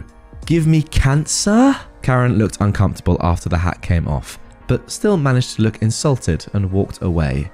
I could hear the internal "ree" here. After a millisecond of silence, I giggle snorted and laughed until my sides hurt. Everyone else in the room just kind of smiled, though I think I heard a few snickers. I asked my aunt, "Who was she?" My aunt said, "I don't know, some weirdo that probably came for the free food." My aunt rocks. She's been in remission since 2012. Oh man, there we go. What a way to start an episode. Your aunt is an absolute beast. I'm sorry, imagine the look on this Karen's face as she takes off her hat and just goes, "So what? I don't care. I've beaten cancer 3 times." It's amazing, by the way, that she's been in remission since 2012, that she's still going on. I mean, like, fair play. The strength, the patience, I don't know, just the courage to continue to go through that. Chemo after chemo, probably most likely, but yeah. It all go well and she be okay now. It's pretty crazy, so fair play to her. And as for this Karen, I mean, come on. These guys are adults. They can choose if they want to smoke or not. It's not your business. You don't even know them. Now for our next Entitled People story. Entitled guest thought money could get him anything. So, I live on the big island of Hawaii, and last year I was working at a local resort doing concierge. Most of the job was helping people figure out what they want to do while on vacation, like snorkeling, guided hiking tours, helicopter rides, etc. One afternoon, I was approached by a guy who wanted to take a tour to the Captain Cook Monument, which is known for having great snorkeling, but is only accessible by a steep and fairly grueling hike, or by boats or kayak tour through a permitted company, of which there are only a few. He wanted to go that day or the day after, and I explained that unfortunately all of the tours were fully booked. Unfazed and without pause, he tells me to find him another boat. I explained that only certain boats are allowed to be in that area, and all of them were full. He insisted though that I get on the phone and start calling anyone I could who had a boat that he could pay to take him there. And he kept saying, "Money isn't an issue, just find me a boat." I calmly explained again that that was not possible or legal, and that no local boat captain would risk losing their license to take him there. Exasperated, he finally gave up on the boat and started asking about other tours. At this point, I mentioned that one of my favourite local tours is for stargazing on Mauna Kea. I know I've pronounced that incorrectly, but please, Hawaiian locals or people that know, comment down below, correct me, thanks. I told him all about the incredible sunset views and absolutely breathtaking stars, and that you go up in a nice van with about 14 other people. He was interested in going up the mountain, but didn't want to be around other people or be on a tour for 8 or so hours, so he tells me to call the helicopter companies and find him one that will fly him up there for a private star show. I begin explaining that the mountain is restricted airspace due to the observatories at the top, and that even if it wasn't, that not only can the local helicopters not safely make it to 14,000 feet in altitude, but none of those companies do stargazing tours because they aren't trained for it and don't have the equipment.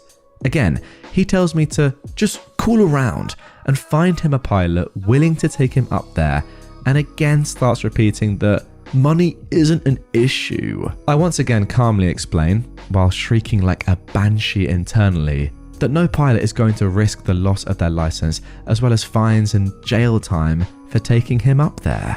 Finally, he throws up his hands and says, "Fine, I guess I'll just go to the beach then."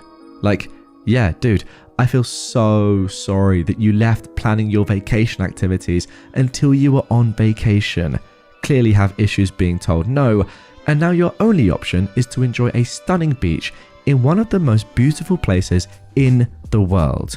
God, I hate rich people. Oh my God, absolutely despise this sort of person. Just because you've got money doesn't mean that you can have access to do whatever you want. It's just not how the world works. It's just annoying that people like this have lots of money and just feel entitled to be able to say and do things like this. It's just insane. There's literal legal reasons as to why money doesn't matter in this situation and you cannot do this thing. Yet they don't get it. How dumb are they? And yeah, again, I completely agree. Now your only option is to enjoy a stunning beach in one of the most beautiful places in the world. It's not as if it's a bad thing, is it? Goodness me. The audacity to say, "Fine, I guess I'll just go and enjoy the beach then." Yeah, you will. My sister-in-law got a new engagement and wedding band, and it's the exact same one as mine. My sister-in-law copied my engagement ring, and I'm trying not to get angry. My sister-in-law has always hated me. From the moment I got with my now husband, her husband's twin, she has always hated me. The first thing she ever said to me was that I'm the longest lasting girlfriend, and since that day, there's been this weird unspoken competition where she's always trying to belittle me, making me feel small and insecure. At first it used to work, but now it just angers me. She's bragged about seeing my husband, boyfriend at the time, naked before. She's made comments about my sister's marriage unnecessarily.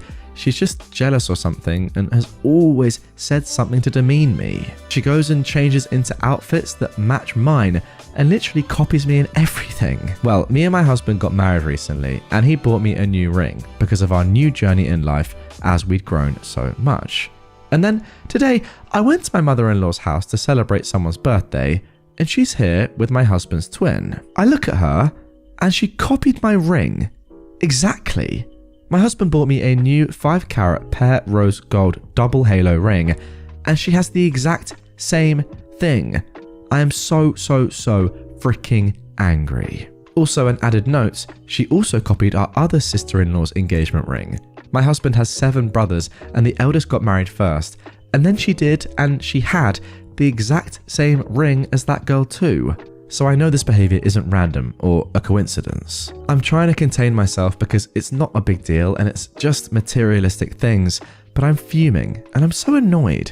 I literally don't want to talk to her at all on this trip. So should I confront her or just leave it alone? Yeah, now this is just extremely weird, and to be honest with you, over the history of my channel and having read a lot of stories about people like this is not a kind of new occurrence, I want to say, an individual like this in one of these stories on these entitled subreddits. She's just, I don't know, got so much wrong with her, so much jealousy. We don't know why, because obviously there's not a lot of context to outside what we've been given, but it's just clear that she is a terrible, terrible person. And I don't really know what her agenda is, what she's trying to do, what she's trying to achieve. But yeah, just a horrible person that sadly is a part of your life. All I can say is just try and ignore her as much as possible. Every little thing that she does to try and irk you or get under your skin, whether it's dressing like you or having the same engagement ring made or wedding ring or whatever it is, just ignore it. And by doing that and not giving her any fuel to add to her stupid fire, it will just drive her crazy. Trust me, I think that's the only thing you can do here. Lady gets a ticket after people kindly warned her. This one is from a few months ago, but it's still gold. There's an intersection by my work that connects 2 main roads, east to west and north to south. When you come to this intersection from any direction, you won't be able to turn left. There's signs everywhere telling you, no turning left. Easy, right? Well, no. Not easy. Living in that town and going to work where I work for almost a decade, I've seen so many people turn left. People usually just honk and swear, but this time there was a cop waiting to go through, east. This lady pulls up in a nice Cadillac. She's coming from the south and goes to turn, you guessed it, left. Now, people see the cop. They know that her getting pulled over will slow down traffic as it's a 2-lane street. So panic ensues. Honking, yelling, some swearing. One guy on the street says, "Lady, don't turn left. There's a cop. Don't turn left. Don't turn left," like a freaking chant, everyone together. This lady rolls down her window the rest of the way. At this point, she is mid-intersection going to turn left. The cop is shaking his head no. Bro looked like he was on lunch and he was fuming. Like he's close enough that I can see the sandwich bag in his car. The lady though yells out, and I'll never forget, "I can do whatever the frick I want to. I will do whatever I want, and if I want to turn left, I'm freaking turning left. I don't care." And left she goes. The cop looks down. Lunchtime has been interrupted. His windows may have been closed, but you can tell when someone yells the F word. He turns around and puts his lights on. Of course, she pulled over. She can do whatever she wants till the cops are there. Oh, I mean, come on, woman. Everybody there is telling you not to do something. They're all trying to help you. But no, I guess that is the definition of entitlement. You feel entitled to do whatever you want. And yeah, you pay the repercussions because you deserve them. Like, come on.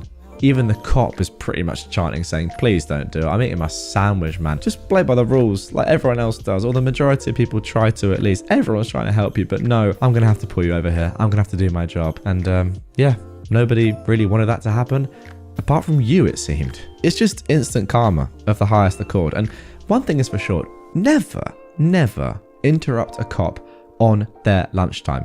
That is a surefire way to get a ticket. Now for our next entitled people story. My aunt felt entitled to my money. At the beginning of the year, I decided to move across the country and change career. What I'd not anticipated was that due to stupid French insurance laws, they cover agencies and homeowners for unpaid rent only if the renter is a student, not workers in training. I couldn't find anywhere to live. My aunt was living less than an hour away from where I would work. So I called her. She was about to move away from her old apartment and apparently didn't have enough room for me in her new place, so she offered to keep renting her old place while I finish my probation period, and then once I'm able to rent, I'll move out or rent the place myself. But it came with a condition. I had to pay her the entire caution in case I break anything, and I had to buy her the kitchen she'd installed and several other pieces of furniture because it was a pain to move it. I also had to only have moving boxes, no furniture myself. I had to argue to let me have a freaking fridge. I moved in and stayed for the 3 months probation. Then I decided that I prefer to live near my job and move out. I cleaned my aunt's apartment, I moved my things out, and the furniture she sold me, except for the kitchen, and left. Now, because I was here illegally, I had no choice in that. My name was never on the contract, but I still paid my aunt rent every month. I believed that she would receive the entire caution back and give it to me. Plus, she said she would try to resell the kitchen to the new renters, and that would allow again me to have some money back. But she texted me yesterday that she'll only receive 30% of the caution back. Here are the reasons. She lost the key and it has to be replaced. I insist she lost a key. Charges to pay, and then also garbage taxes. Here is the kicker. Those are the charges for the entire year, but I was only there for 3 months. Yet still, she is making me pay the entire tax. I wouldn't mind paying them for the 3 months I stayed, but I find the entire year to be exaggerated. Plus, I didn't lose the key, she did, and still it's up to me to pay? Her reason was, we agreed I would only give you the money that the agency is giving me back. I'm screwed because I was there illegally, so I don't have a leg to stand on. I'll just remember to never trade with that aunt again. Well, although I see your point, OP, that you don't have a leg to stand on because you were there illegally. You can do other things, right? You can, for example, tell your entire family about how your aunt treated you, what she made you do, and how much money she made you pay, when in reality, that was her caution. That was what she had to pay. Well, at the minimum 9 months, but probably more, given, as you said, she was the one who lost the key. So yeah, I think that there's nothing you can do financially in terms of that money is gone. But tell your family, tell everyone, make people understand what your aunt did and that your aunt is a bad person. Just to clear up some things as well, I'll put this on screen actually. People are asking in the comments, if OP was there illegally, isn't your aunt the one that's liable? So do nothing, it's on her to fix, not you. But then someone has replied that the aunt is shorting them on the payback, there's nothing owed to the landlord. OP clears things up though. Yeah, I don't know if it's the same in the USA, but in France you have to pay a caution when you rent a place, and when you leave, if anything is broken because of you, part of that money isn't returned. Okay, so in England we call that a deposit then, that makes sense. To assure my aunt I was coming in good faith, I paid her the caution before arriving. I really had no choice, and she took advantage of that. I see, it all makes sense. Very sad. But there we go. I, a 26-year-old man, found her, a 28-year-old woman's, TikTok after we went on a date. This is honestly not something I expected to post about. But here's the thing. I've known this woman for a while since we're in the same friend groups. She's a nice person, attractive, and honestly, I've always enjoyed my talks with her. A few weeks ago, I asked her out on a date. I figured if she says no, it's fine. But she actually agreed. We went on a date this past Saturday, and honestly, I thought it was awesome. We went out to dinner, had drinks, spent the rest of the night talking, and we even took a walk on a walking bridge over the town's lake. It's not a big one. I dropped her off and was elated. I absolutely loved the night. However, that night when I was scrolling through TikTok on my bed, a post from her, I didn't follow nor knew she had a TikTok at that point, appeared on my For You page. Essentially, she said in the video, getting ready for a date I really don't want to go on. That was like a bucket of ice water being thrown on my head. I was so freaking happy, and I just found out she didn't even want to go on a date with me. Don't get me wrong, I'm not saying she has to want it, but please let me know if that's the case. We don't need to go out. We can forget I even asked her out. But doing this on the internet, it made me self-conscious. I'm not sure if that's the right word. Now I'm unsure about what to do. Should I tell her I saw this or just forget about it? Honestly, it really hurt me, and I'm not really sure I want to give this another try. I mean, she didn't want to go out with me in the first place, right? Wow, that is a really tough situation. But without further ado, let's get into the update. This was posted just a week later. Hello everyone. Some people have reached out to me through comments or chats asking for an update on the situation. Sadly, there isn't much to share at the moment, but I'll provide what I can. Please keep in mind that I won't be discussing this further, nor will I reply to comments. Thank you for your understanding. After last week's post, I read almost every comment, or at least most of them.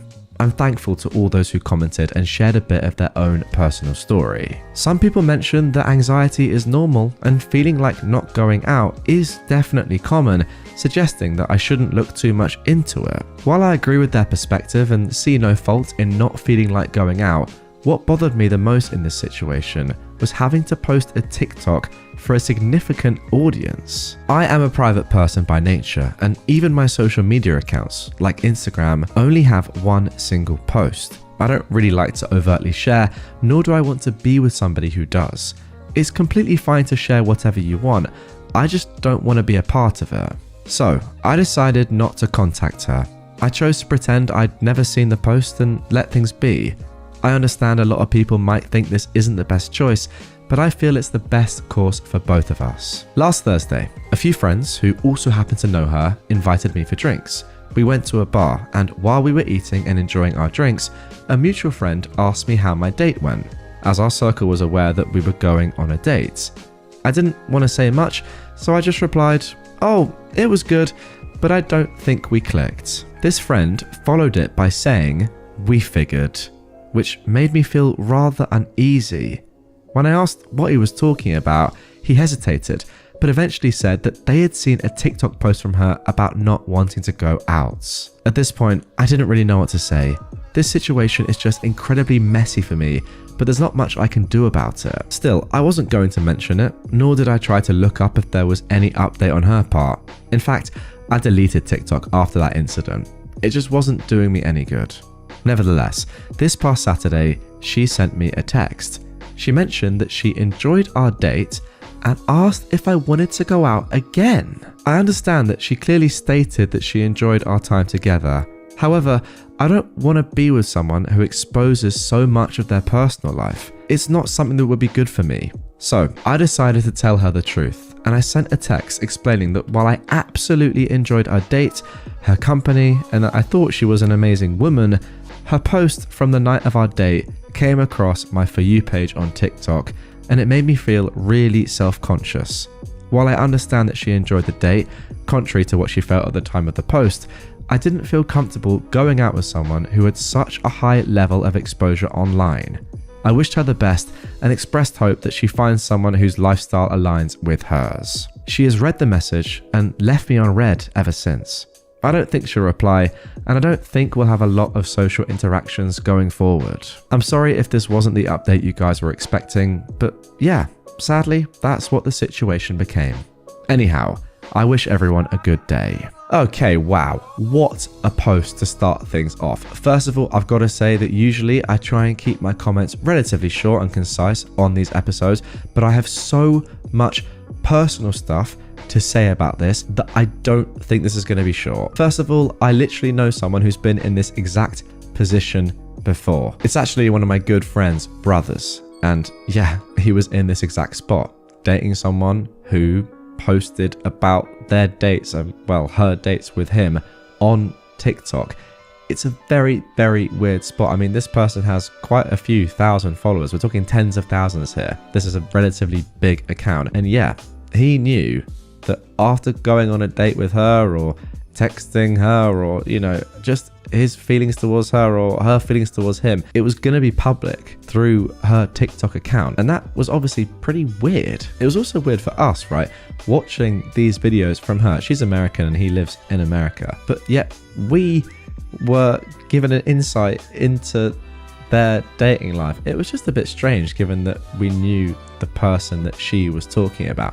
Now, if you don't know who that person is, maybe it's interesting. I can hold my hands up here. However, linking this back to the story I've just read, from OP's perspective, I don't think it's a very comfortable position to be in when you going on a pretty intimate date, you know, a personal thing, yet the person you're doing that with is spreading everything or telling everyone online about it. Now look, I know that there is a big audience for that. I completely understand it, and it's very popular, that sort of content, but I agree with OP. It's not the best thing, I think, to have somebody just spreading that information online.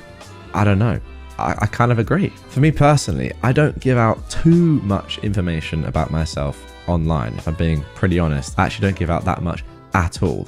Yeah, you know, I have an Instagram account, I have a Twitter, but those aren't that public really. I mean, they are public, but they're not super public. I'm not like posting stories every day about what I'm doing. I'm not kind of necessarily telling you lot all the time how I'm feeling or like my dating life or that sort of stuff. It's just not what I kind of want to do, because I feel like it's important to keep that sort of stuff separate. I don't know. People do that sort of stuff and people love it. It's just probably not for me. Now, going back to OP here, I think that the way he's handled this is really, really mature, and it's actually a great reason for not continuing to see this person. And I'd like to think that if I felt the same way, which I might, I feel like I'm more inclined not to, because I get this sort of industry, but you never know. I wouldn't want someone saying, oh, this date was good, oh, my boyfriend's really annoying me, doing a video about all that stuff, to be honest. So I might, but yeah, by saying, look, we had a great date, I appreciate the fact that, you know, maybe you had reservations before or not, or I like the fact that you said you wanted to go on another date, all good. I don't want to be in a relationship with somebody or see somebody that is posting so much stuff publicly about just me and you. I think that's a very, very valid point. But if you think about it, right, his friends saying to him, yeah, we figured. They've seen the video. I mean, that kind of epitomizes the whole notion of what OP is saying, right? You don't want other people, you don't want your friends knowing about that sort of stuff. You don't want other people knowing. You don't want strangers knowing. It's just weird, isn't it? It's just so strange, and yeah, I think you made the right decision. Now for our next best of post. Would I be the jerk for not telling my husband I'm pregnant until after he's back from his trip? My husband is a stay-at-home dad to our 4-year-old daughter. He is an extremely devoted and loving dad who has barely spent any time away from her, and she is a major daddy's girl. In 2 weeks, he's going to his best friend from college for a whole week. He's going to be reuniting with his college friends that he hasn't seen or spent time with altogether since our own wedding. He originally wanted the 3 of us to go, but I convinced him to just go himself, because I think being alone would make him enjoy it more, so he doesn't have to do childcare. I think our daughter is too young for that big of a trip for people she's only met once. Also, I'm planning on taking a week off work and would love to spend one-on-one time with her that we so rarely get. This morning, I learned that I am pregnant.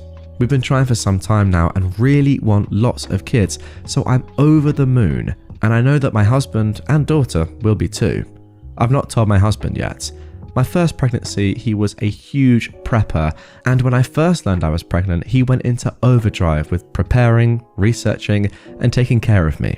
He was incredibly helpful and loving, and it was so sweet, but he also really worked himself up and got stressed. I don't think it'll be as bad with this one, but I could still see it being a lot. I honestly don't really want to tell him until after his trip, in 3 weeks, even though it's a huge secret for me to keep. I think he'll potentially be upset, which with him is very, very tame, when he finds out that I'd known for 3 weeks, but he would get over it fast. My concern with telling him is I could honestly see it ruining his trip.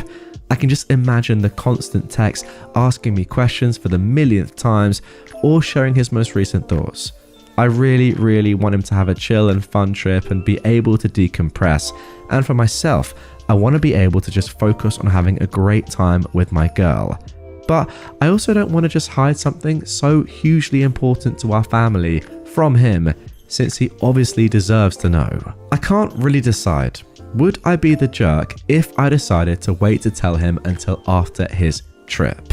Okay, so before we get into the update here, first of all, a couple of relevant comments from the original comments section. Someone has said, no, you're not the jerk, but definitely don't tell anyone else before him. I completely agree with that. The logic here does make sense from OP. I think that's completely fine. But yeah, you cannot tell anyone else because that is when it would get unfair. OP replies, oh yeah, I'm definitely not telling anyone else. That's why I'm asking Reddit for advice on this and not friends or family. Yeah, that does make sense. Although I may tell my daughter right before he gets home because I'm loving all of the surprise suggestions that I'm seeing, especially with her wearing a big sister shirt. That is a good shout.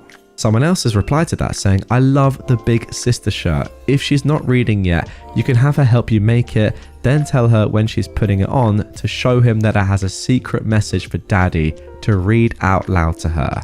They can both get a surprise at the same time. That is genius. Oh my word. She can blurt out when she sees him that her shirt has a secret message for him, and she won't know ahead of time what it is. Oh, that is so clever. And OP has replied that she absolutely loves this. This is absolutely what she's going to do. Thank you so much. What a great idea that is. Okay, so now for the update, which came 6 days later. So I hadn't planned to give an update so soon, but even though I planned on waiting until after my husband's trip, after a few days it became clear to me that I could not wait that long. He definitely knew something was up with me. I've been getting crazy excited and been chomping at the bit to tell him, and honestly it just didn't feel good to keep something that big from him for so long. We've been trying for this baby for close to a year now, and it's such happy news, and I decided it's just not worth it. But I still wanted to give him the surprise I had planned. I asked him to go out to the store to grab something really quick, and before he got home, I had my daughter put a shirt I'd got on her that had "Only Child" crossed out with "Big Sister" written underneath. When he came through the front door, she sprinted to him, yelling about how her shirt had a secret message for him. He was very taken aback, and it took him a second, but once it clicked, he was beyond excited, as was our very confused daughter once we told her.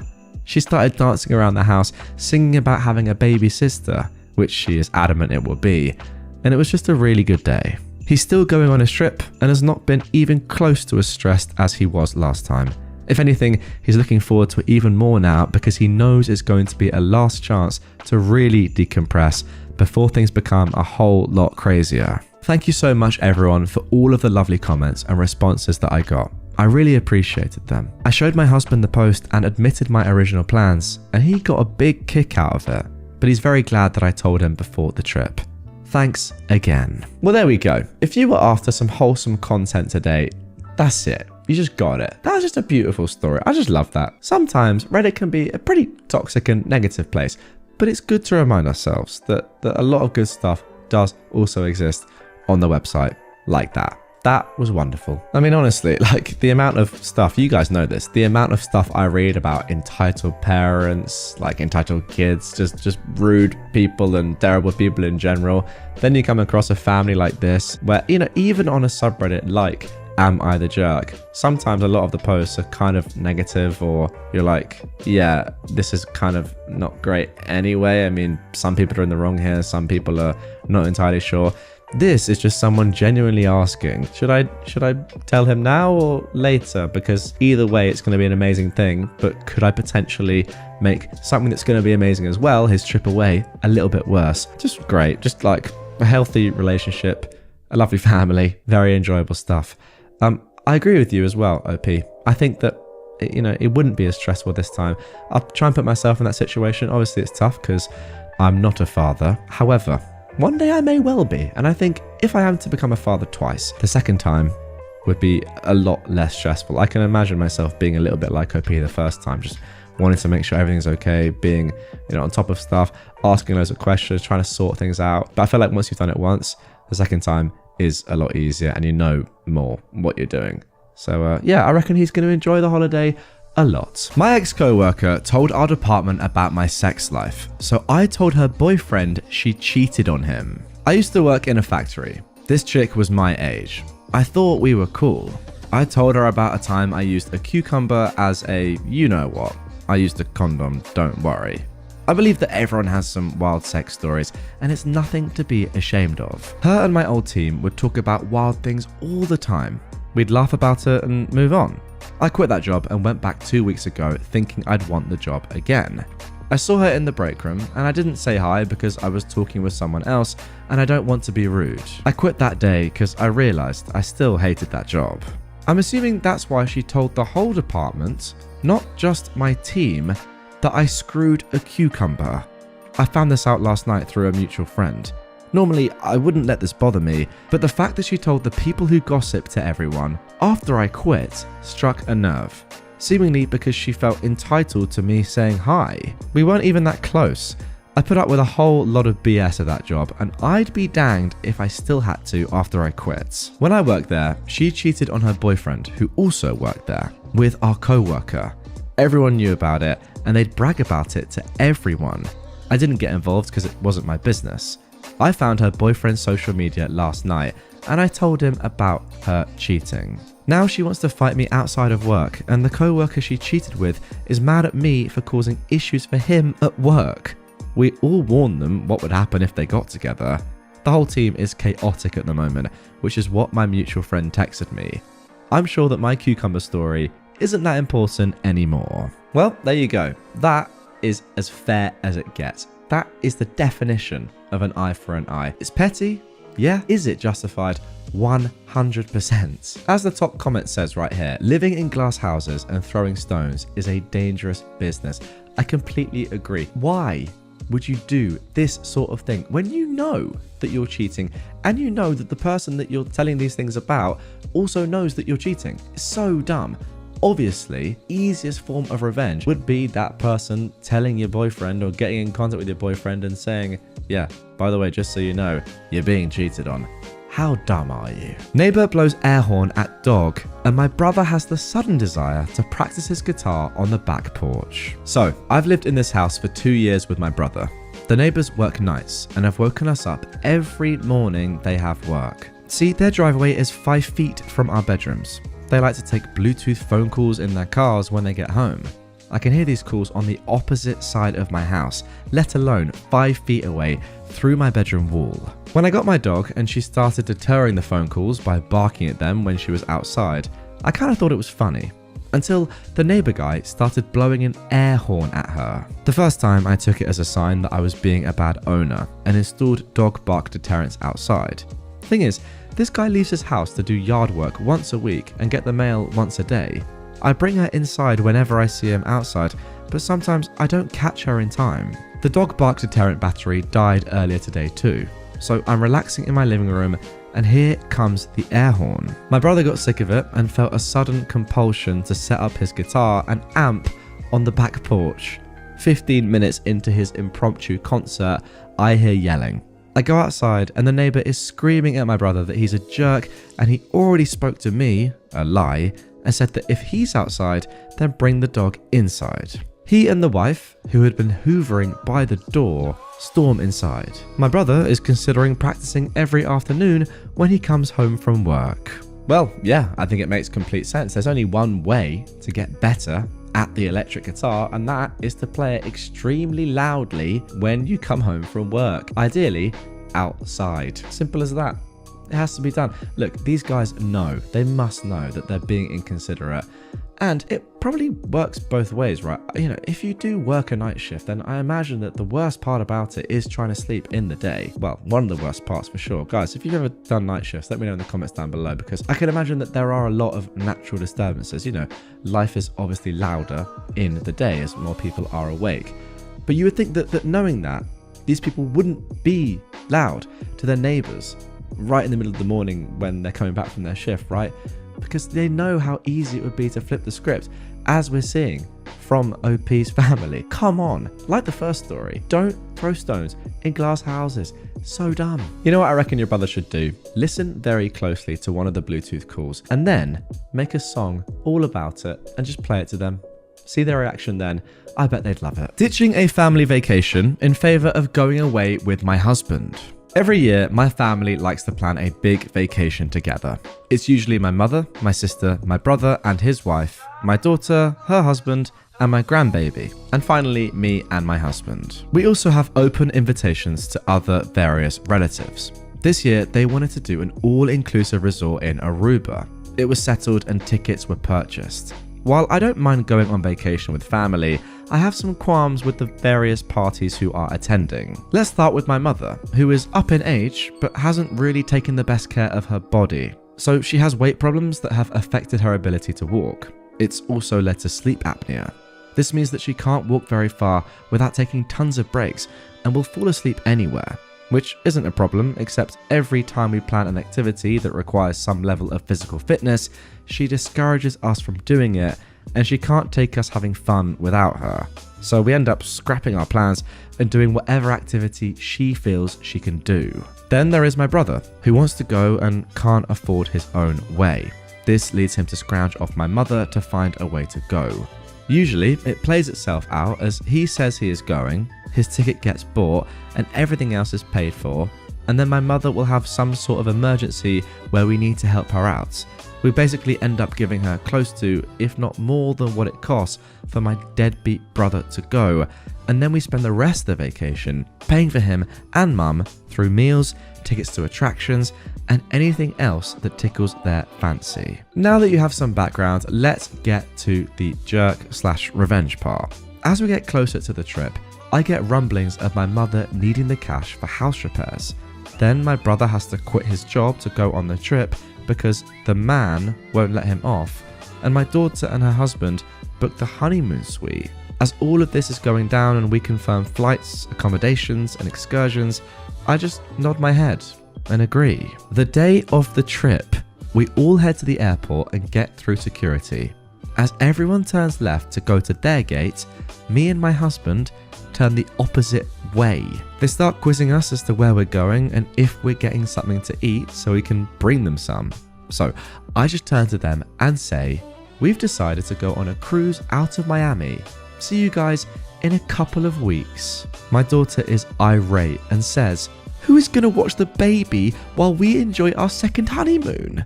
My mother is like, who's going to pay for this for her and pay for that? My brother just looks dumbfounded like he just lost his pet. And they all start to tell me how I'm ruining their vacation and I'm a jerk and stuff. Now this right here is absolute genius. Yes, in this one moment, I have to say that you are being a jerk because you haven't told them about this, and yeah, it's tough on them. However, it's so beautiful and it's completely justified. Like, it's so good. Imagine the look on their faces. They have taken advantage of you for so many years now, probably so many different trips, and yet here we go. Right back in their face, bang. You're leaving them probably in the complete mud because they were reliant on you to pay for everything. Let's be honest, that's what you've always done. That's what they've always relied on you for. What are they going to do now? As you go off gallivanting, enjoying your trip with your money, good for you by the way, they are just completely fricked. And that is what I love to see. A taste of your own medicine. Phenomenal stuff. I mean, their actions, to be honest, just confirmed, right? How each of them individually plan to take advantage of you. It's right there for you. The reasons for you doing what you did were literally stated back to you as you left and did your own thing. So obvious. Like, if you had any doubts about if what you were doing was right or wrong, there you go. Confirmed. You did the right thing. Phenomenal revenge. Creep learns to not ask girls for nudes. This is an older story, but something on Today I Effed Up reminded me of it, and I figured it was worth sharing. So, we'll call Creeper Kevin because he was an idiot, and this concerns my older sister who I'll call Susan. Kevin lived across the street and was friends with my brother. His mum was friends with our mum, and we regularly babysat his little sister. I think it started when we went camping. We got him to go over and feed the cats and fish and water the plants while we were gone. And when we got back, Susan found that someone had been in her underwear drawer. And if I remember correctly, there was a pair missing, but we never really got any confirmation. Well, don't ask how because I don't know, but Kevin had Susan's phone number and he started asking for nudes. Susan showed our parents, and the way they saw it, there were two options. They could tell his mum, and we knew that she would absolutely kill him, or we could screw with him. Susan chose that option. He asked for a hot pic. She sent him a picture of the stovetop with one of the burners on. He asked for a nude. She sent a picture of an ankle. He wanted more explicit, so she obliged. She sent him a picture of a thigh in spandex. He wanted more, so she sent him a picture of a nipple. He didn't ask again, and we let that brew for about a week. Then we told his mum, and she was ready to rip his head off, but then we told her what we did, and we sent him the same pictures, but this time they weren't cropped. You see, dear reader, those weren't pictures of Susan. They were pictures of my bio dad. So that thigh in spandex was his hairy thigh in these spandex boxer things he used for his back, and that nitpick the kid jerked off to was a hairy man nipple. His mum was howling with laughter. she did have a sit down with him, and she noticed that he wasn't disappearing to his room for a nap for a good long while, and his showers were much shorter. We're pretty sure he was traumatized for life, and he never asked my sister for another picture. Once he asked for one from a girl that she knew, but obviously Susan told her friends about what happened, and the friends sent him the same zoomed in nitpic. We never heard about him asking another girl for pics. Oh my, this is a hands-on head moment for me. Oh, can you imagine? Can you imagine having a fun time, with yourself over a picture that you think, an attractive girl has sent to you, and then you find out that it's a hairy man nipple. How can you ever look at yourself in the mirror again? I mean, it's just ridiculous. Unbelievable. And also, the fact that he's then continued on asking other girls for news and has had that hairy nipple sent back to him again is so good. Look, obviously the guy's a complete creep, but he is going to be traumatized for a long time. Imagine jerking off over that. Oh, it's crazy. It really is. And now for our final petty revenge post of this episode. Steal my parking space. Enjoy the fine. Me and my girlfriend started renting an apartment in August. My girlfriend had a few weeks left of her job, a city over, and due to that, my girlfriend needed a car. Since she worked late evenings, it would be almost impossible for her to find a parking space close to our apartment at roughly 9 p.m, since all parking spaces would be filled at about 4:30 p.m. So we both decided to pay $90 a month for the parking garage under our apartment. After a few weeks, my girlfriend started working closer to our home, and the need for a car disappeared. The lease wasn't up on the parking space, so we decided to use it as a reserve space in case friends or family came over. Since the space is usually empty, people started parking in it. We usually would call parking security and they'd put a fine on the car. But this time I chose to be nice. A blacked out BMW was parked in our space, and I found out who owned it. I called them with the intention of asking them to move the car politely. The owner of the car was a 30-year-old man. I rang him up and he picked up the phone. Silence. He was silent for a solid 5 seconds before I hesitantly said, "Hello?" He responded, "Who is it?" in an annoyed voice. "Hello, my name is OP." "OP who? From what company?" "Oh, I'm not from a company. I just live in the same apartment complex as you and was wondering—" "Go the frick away," he interrupted. Then he hung up the phone. I then called parking security, and 10 minutes later, there was an $80 fine on his car. I tried calling him again to tell him that there was a fine on his car and a tow truck would be there to pick it up later that evening if he didn't move it from our spots. But when I called him up, I got a very warm and pleasant response.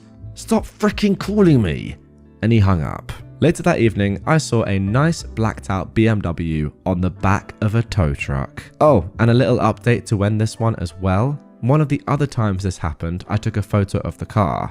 I just remembered that I still have the photo, so I looked at the license plate, and it turns out, same last name as this new guy. I looked up the person and they're related.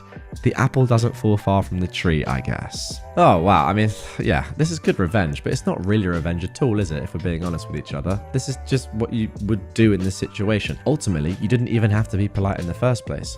But you were, and he still didn't really care. I mean, maybe he's one of those people that just won't even care about the fine or the fact that his car's been towed. I mean, surely not, right?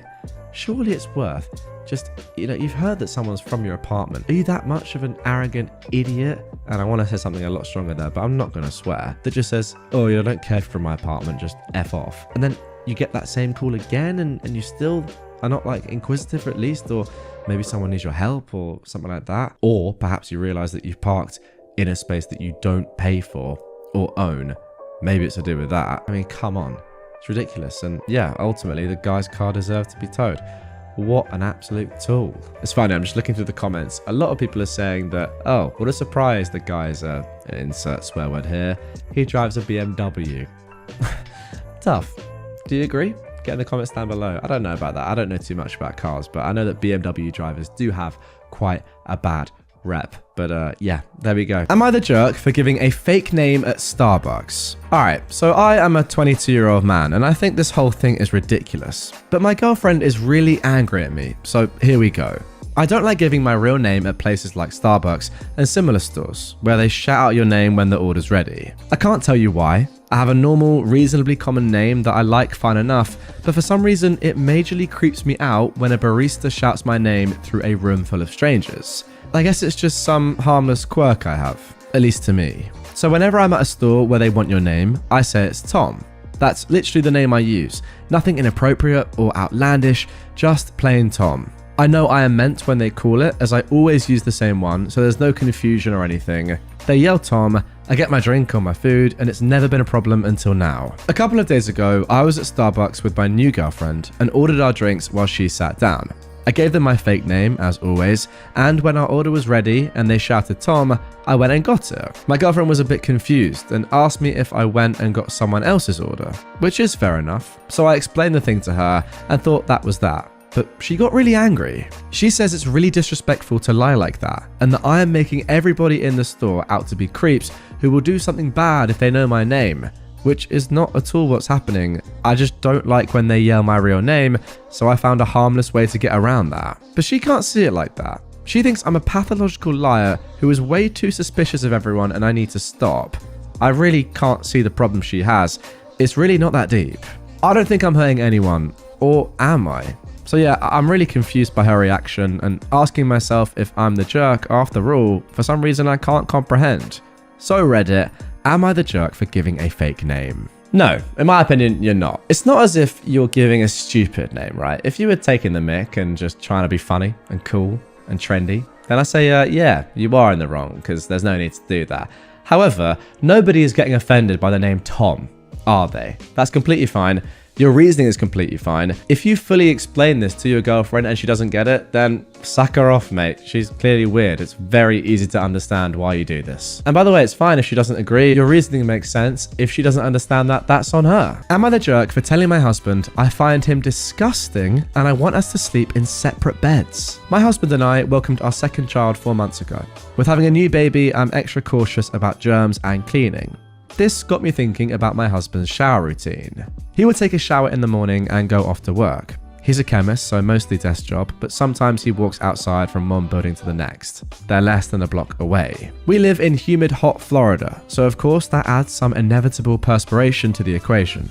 He's also a manager, so he deals with people all day long. I've tried to bring up the subject of him taking a quick shower when he gets home from work, or even just before bed. He says that he does not need to take another shower since he showered in the morning. I try to explain that I don't feel comfortable with him laying in the bed because I lay our baby there sometimes, and I feel like the bed sheets are dirty by him laying on them. Same with our comforter. No, the baby sleeps in a bassinet safely next to me, but during the day I will lay him on the bed while I do chores around him, like folding laundry, etc. I realise that everybody has their own routines, but I've washed my hair in the morning, showered and gone through the day. At the end of it, I'm feeling dirty, grimy, and I'm in need of a shower before bed. How can he be okay with having gone through the whole day and not feel like he should shower? I finally told him I'm not comfortable with him laying in bed dirty, so he should sleep in the guest room. I have OCPD, so it's really hard for me to not have things be the way I feel they should be in my mind. In my mind, it's disgusting for him to lay in bed dirty, but what do you guys think? Am I the jerk? Sorry, saying that you have OCPD is that's not an excuse. Sorry, it isn't. A lot of people have that. That's not OCD. That's just liking things done the way that you like them in order, which the majority of people like. I mean, maybe I'm getting that wrong. I'll have a quick look at what OCPD really is, but I would say myself that I have that. And you can't say, no, you have to have 2 showers a day because I have OCPD. That's insane. The primary difference is that OCD includes obsessions and compulsions, while OCPD does not. That's kind of what I think. Like, OCPD is more of just a preference, really. OCD is you are characterized by intrusive thoughts. So having OCD is one thing. That is a mental disorder. Having OCPD and liking things done the way that you like them, I mean, come on. You can't force a man to have 2 showers a day. I have a shower once a day in the evening, and that's it. Personally, I don't really understand the morning shower banter. I know a lot of people do. You want to get up, you want to get fresh for the day. Maybe you disagree. Let me know in the comments down below. Really interesting discussion there about the benefits of showering at different times of the day. That is what I love to bring to you guys on this channel. But nonetheless, the way you've gone about this and telling your husband that you find him disgusting because he only wants to shower once a day, yeah, pretty crazy. Also, why not just put your kid somewhere else if it's that much of an issue. There are workarounds here. You don't have to say, I find you disgusting, sleep in another bed. Am I the jerk for kicking out my girlfriend and her son after she invited her ex into our home? Me and my girlfriend, Sarah, have been together for 4 years. She has a son, Nathan, who is 9, with her ex, Mark. Sarah has full custody of Nathan, with her ex having scheduled visitations one weekend of every month. Sarah and Nathan moved in with me a little over a year and a half ago, and from my perspective, it was a little rocky at first. I've always been pretty protective of my space, so making room for 2 other people was difficult for me. When Sarah moved in with me, we agreed that the visitations for Mark would be held in our apartment as long as I'm home. The main reason I wanted this is because I don't know Mark that well, and I don't really want him wandering around our apartment without me there. When we proposed this idea to Mark, he was fine with it. Now moving on to the real issue. 3 weeks ago marked 4 months since Mark's last visit, so I'd asked Sarah when he was planning on visiting Nathan. My girlfriend replied by shrugging her shoulders and telling me she'd ask. She never followed up with it. So a few days ago, I asked when Mark's next visit was, and Sarah said she'd tell me when she knew. Nathan was in the living room but had apparently overheard us and shouted something along the lines of, "Dad was here last weekend, remember?" Sarah's face immediately dropped, and when I asked what Nathan meant, she wouldn't give me a direct answer. Eventually, she ended up telling me that for the past 2 visits, Mark had been to our apartment when I was working. When I accused her of going back on our agreement, she kept telling me this was her home too, and she could invite whoever she wanted, and that it was fine because she was here and watching. I told her that was besides the point, and she violated my trust. It blew up into a huge argument, which ended in me telling her to get out of my apartment. She packed up and left with Nathan. Last I heard, she was staying with her parents. I've gotten several messages from both Sarah and her parents calling me a jerk for kicking her and Nathan out of their home for something so small. She's even been blasting me on Instagram and Facebook about how horrible I am to do this to her. It's got me thinking that I might be the jerk, but I'm not entirely sure yet. Am I? No, you're definitely not. I mean, there's no doubt about it. You had a verbal agreement, sure, but an agreement with your partner, and she's gone against it. Simple as that. You're allowed to get angry at that. Like, she's been lying to your face for a few months. It's terrible form, and yeah, I'd kick her out too. I think that's completely fair. I really do. I don't think there's much more to say than that. I think importantly as well, you said that it's your apartment that they have moved into. Now, look, obviously, you're in a relationship, and by you saying that, you are kind of, cohabiting, and it has to be their apartment as much as it's yours. And, well, definitely your girlfriend's as much as it is yours. But you do own it at the end of the day. It is yours. So if there is some sort of conflict and it comes to you as to a decision as to what you want to do in terms of your living space, and if you don't feel comfortable living with your girlfriend at this moment in time, then you can say, sorry, you need to move out. You can't be the jerk for kicking her out. Sorry. And look, it sounds as if she can go to her mum's for a bit as well, but it's not ideal. She's been lying to your face for a few months. Get her gone. Am I the jerk for not fighting for my daughter to be valedictorian? My daughter's school did not choose her to be valedictorian for graduation, and she is still salty about it. Her high school normally goes with the highest grade point average, but it can be between the top 5 students if one demonstrates high academic achievement, like winning a competition. My daughter was the leader of and won a national robotics competition, and being the top 1 to 2 students, she was sure she would get valedictorian. But the school broke away from their criteria by choosing a girl who'd been in a car crash caused by a hit-and-run driver. The girl wasn't badly injured, but her mum died from the accident, and she went on to finish the year with good grades. She wasn't in the top 5 students and only took 1 AP class, whereas most previous valedictorians came from the IB or full AP course load. My son was valedictorian 4 years prior and also did full IB. So my daughter was really angry when she found out because she felt like it was unfair, and also thought it was racist because kids and parents have been complaining that only Asian students ever got the award. According to her, the last 8 years it was always an Asian who had won, and while my daughter is half Asian, so is my son, the school was trying to find a non-Asian to appease the families. She said she would have been okay with the other 5 top students winning, but to give it to someone with just above average grades when the criteria was about academics made her feel like she and the other 5, which according to her were all Asians, were discriminated against. I don't know if this is true, and I understand why it's unfair, and even agree with it to an extent. But the girl lost her mother and still finished the year with good grades, and that should be recognised. Also, the valedictorian has been made public, and if my daughter tried to get it overturned, it would make her look like a sore loser. I did explain all of this to her, and I told her that she was going to MIT already with a partial scholarship, and everybody knew she was smart. She needs to accept sometimes that unfair things happen. She was extremely angry at me for not going to the principal about this, and my wife was also angry because she felt like the school discriminated against our daughter. She's now in her first semester at MIT, and while she likes it, she says that most people in her classes were valedictorians in their high schools, and she feels like she was robbed when she worked so hard. I thought she'd forget about it, but she seems to still be angry and not as close to me as before. So, am I the jerk for not talking to her school about this when I could? That right there is called life. Life is not fair. It sounds like she deserves to be valedictorian. Fair play to her, she worked very hard, and I can fully understand from her perspective that it's quite sad to not get this. And yeah, maybe it's a little bit strange that she's still going on about this despite the fact that she's now in college, and surely you would have thought she got over it, but moved on to better things, but clearly not. However, I can understand that she's worked very hard for something that she feels like she's owed and she hasn't got it, and that's irked her. But she's not the first person that's happened to, and she won't be the last, not just with valedictorians, but in life.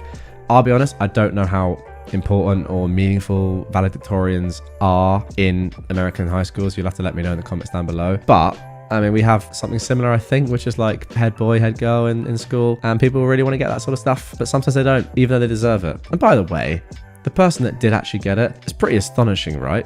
I would say they deserve it more than Opie's daughter, to be completely honest. Like, your mum was killed, you were in the car, yet you still do really well in school. Is that not more deserving of someone that had a nice, normal life, their parents are still alive, and they did better academically?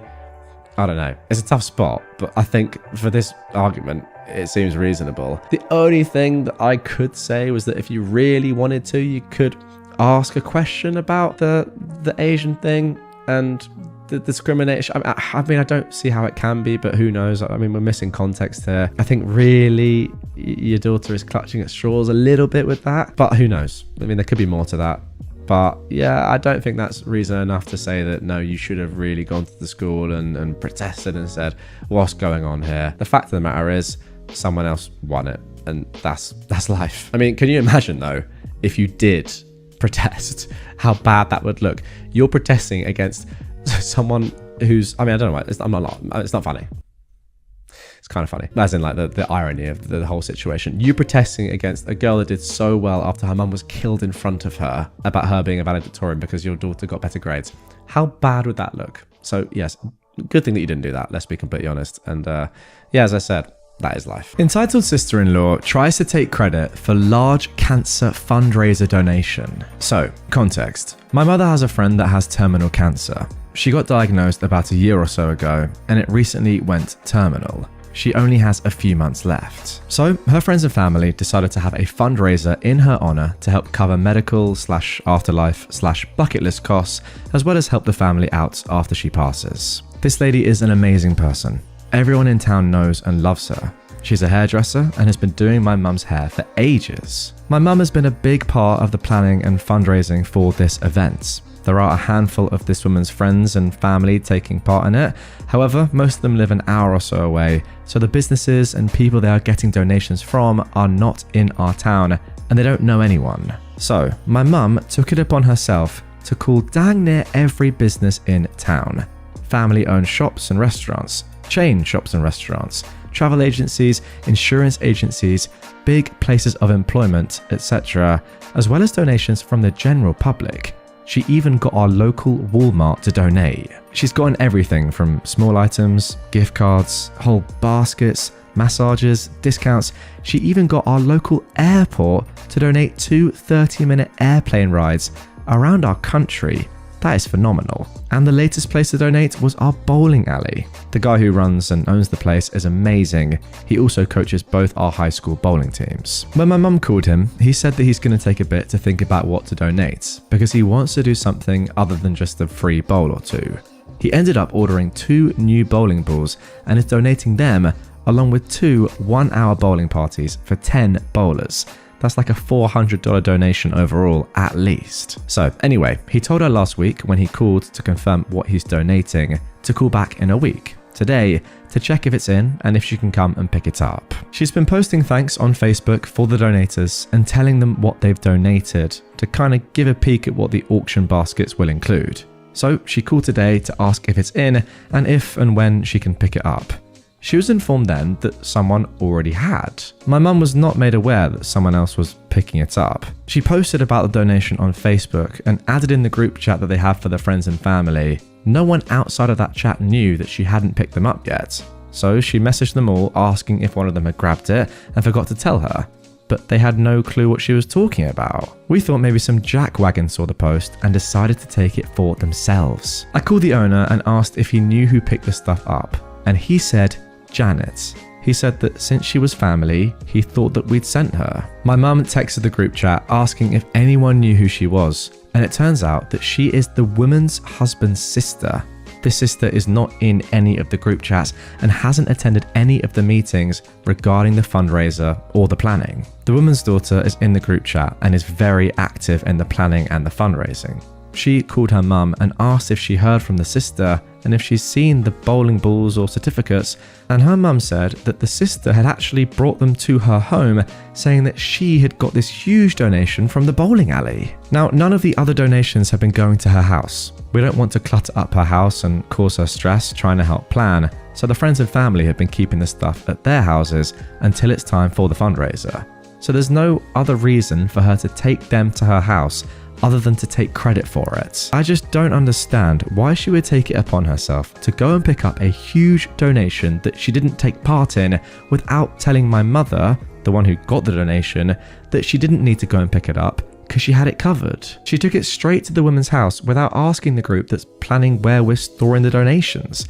And she didn't tell anyone that she took it. She doesn't even live in our town. She lives 30 minutes away, so she had to go so out of her way to pick this up.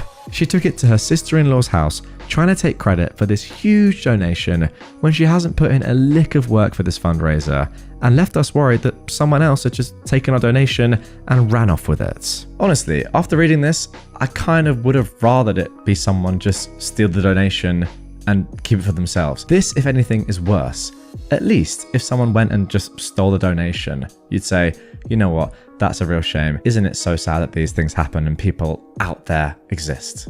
It's terrible. However, what the sister-in-law has actually done here is try to just completely devalue the entirety of your mum's work and the number of other donations that have been made from, an insane amount of people, it sounds like.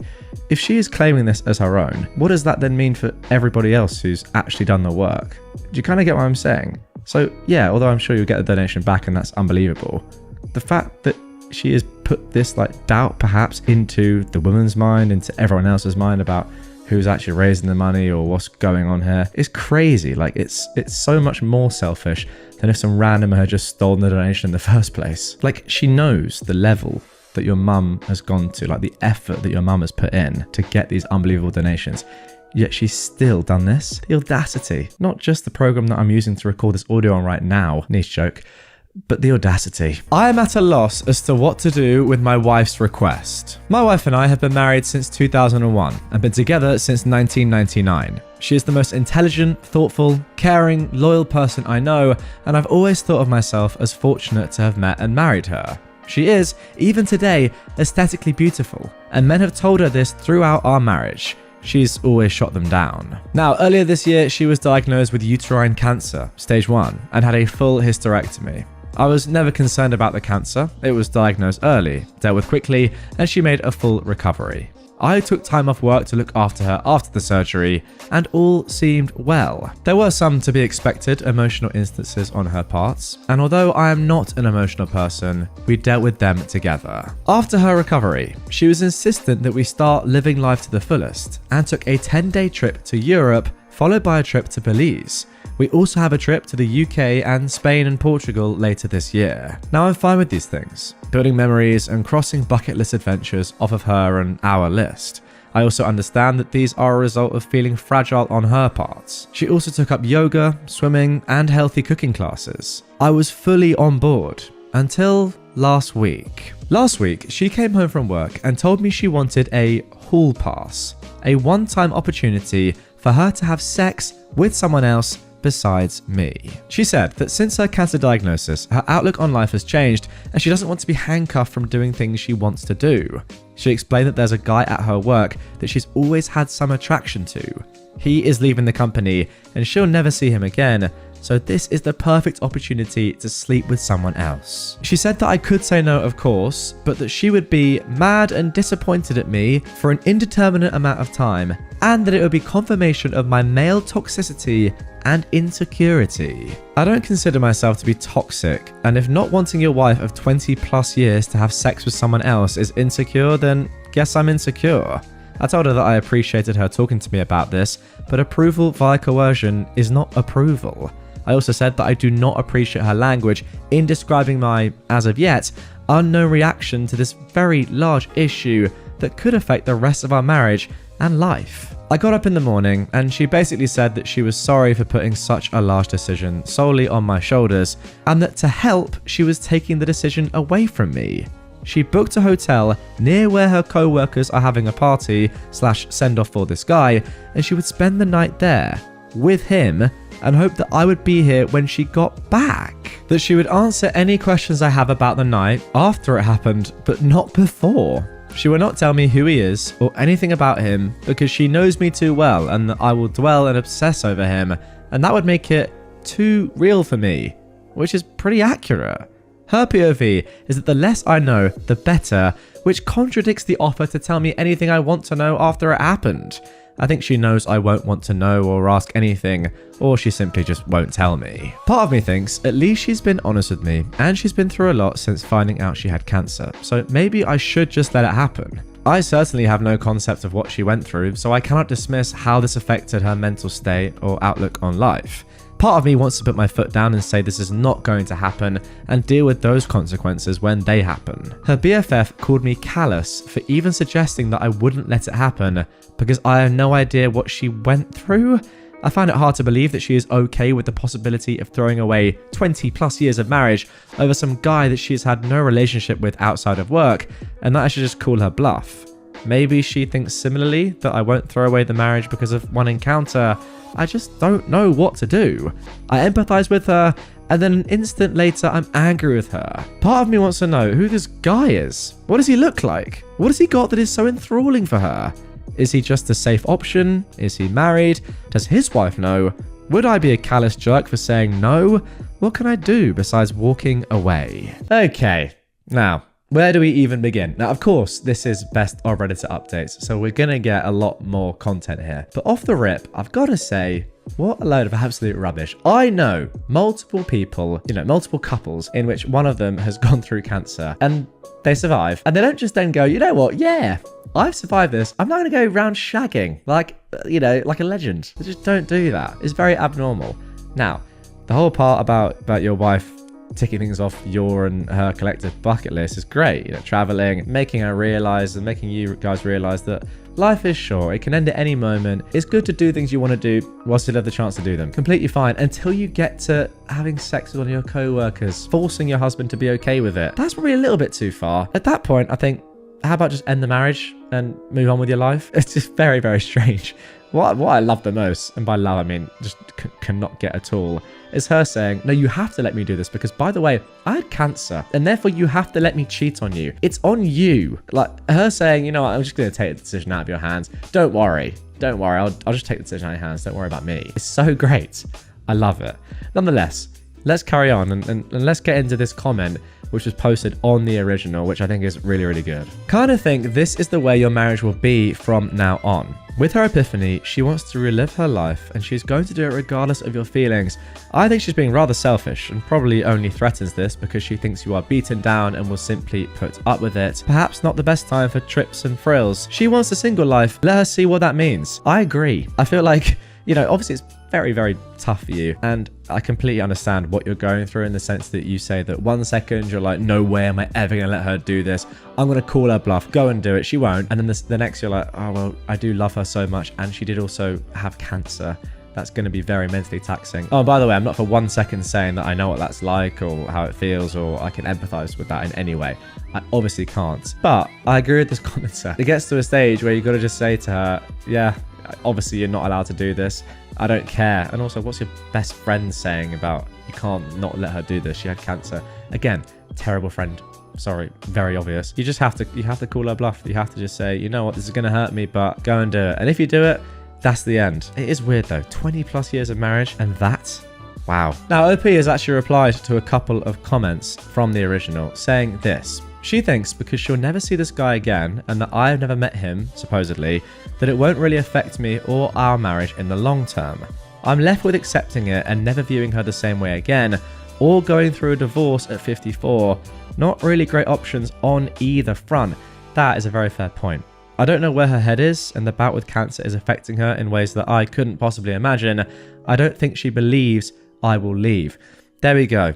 I mean, you've pretty much said exactly what I think there. You have to test that though. If she doesn't think that you'll leave, you have to actually leave and then see what her reaction is. Because then, if she goes and does this thing anyway, you know that sadly, very, very sad and painfully, though it may be, it was the right decision for you to do that. Because otherwise you'd just be a massive cuck. And secondly, you have to test that. You just have to, because you can't just get away with stuff like this for the rest of your life together, because even if you do stay together, you'll just be miserable. So unfortunately, that is the only thing you can really do. Now, let's get into the update that was posted just a few days later. I received a ton of advice that I couldn't possibly respond to. I do appreciate the people who took time to offer advice in the comments or via PM. It's been an exhausting couple of days. I was hoping that my opposition to her plans would give her pause, but unfortunately that did not happen.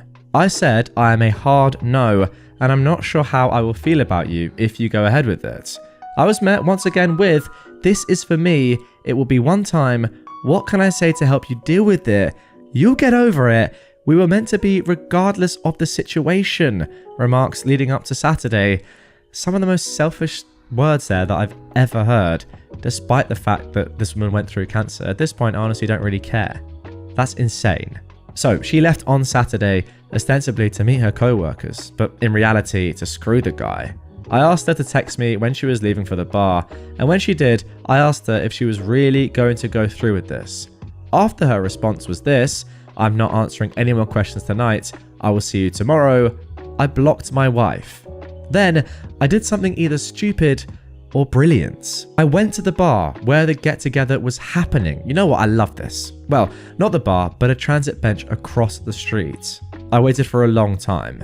It was running through my mind leading up to this event that I need to know who this guy was.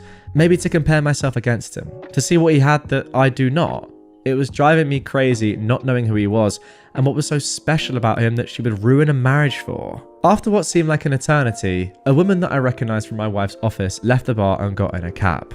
Soon, other people started filing out and a whole group came out and people were hugging a man and shaking his hand. I assumed that I had my guy. I didn't see my wife, and I had a brief thought that maybe she had called it off. I unblocked her, but there were no messages. Everyone said their goodbyes and left. The dude was standing outside for a few minutes, and then my wife came out. She looked around, took his hand, and they started walking away together. Of all the emotions I went through, trepidation, sadness, anger, it was disgust that really encapsulated the event for me. This guy was short, fat, and bald. All the things I cannot compete with. Ultimately, I felt like a pervert for watching from a distance. I followed until they got to the hotel and then turned around and went home. I woke up Sunday morning and put a lock on the master bedroom door. I moved her things to the spare room and left a note asking her to find another accommodation as quickly as possible. I visited another friend who's a lawyer and he gave me some sage advice and a couple of recommendations for divorce attorneys and made the introductions. My wife has been calling me numerous times since around 11 or so. Once blocked, the calls go to voicemail. I listened to the first couple but felt nothing but some satisfaction when she couldn't get through to me, and she was obviously becoming concerned. I didn't want to go home, but I left in such a hurry that I didn't plan an overnight properly. I got home around 9 and as per my buddy's advice, I recorded the interaction. I was halfway up the stairs when she came up from the family room asking what was going on. Could we talk? I thought we talked about this.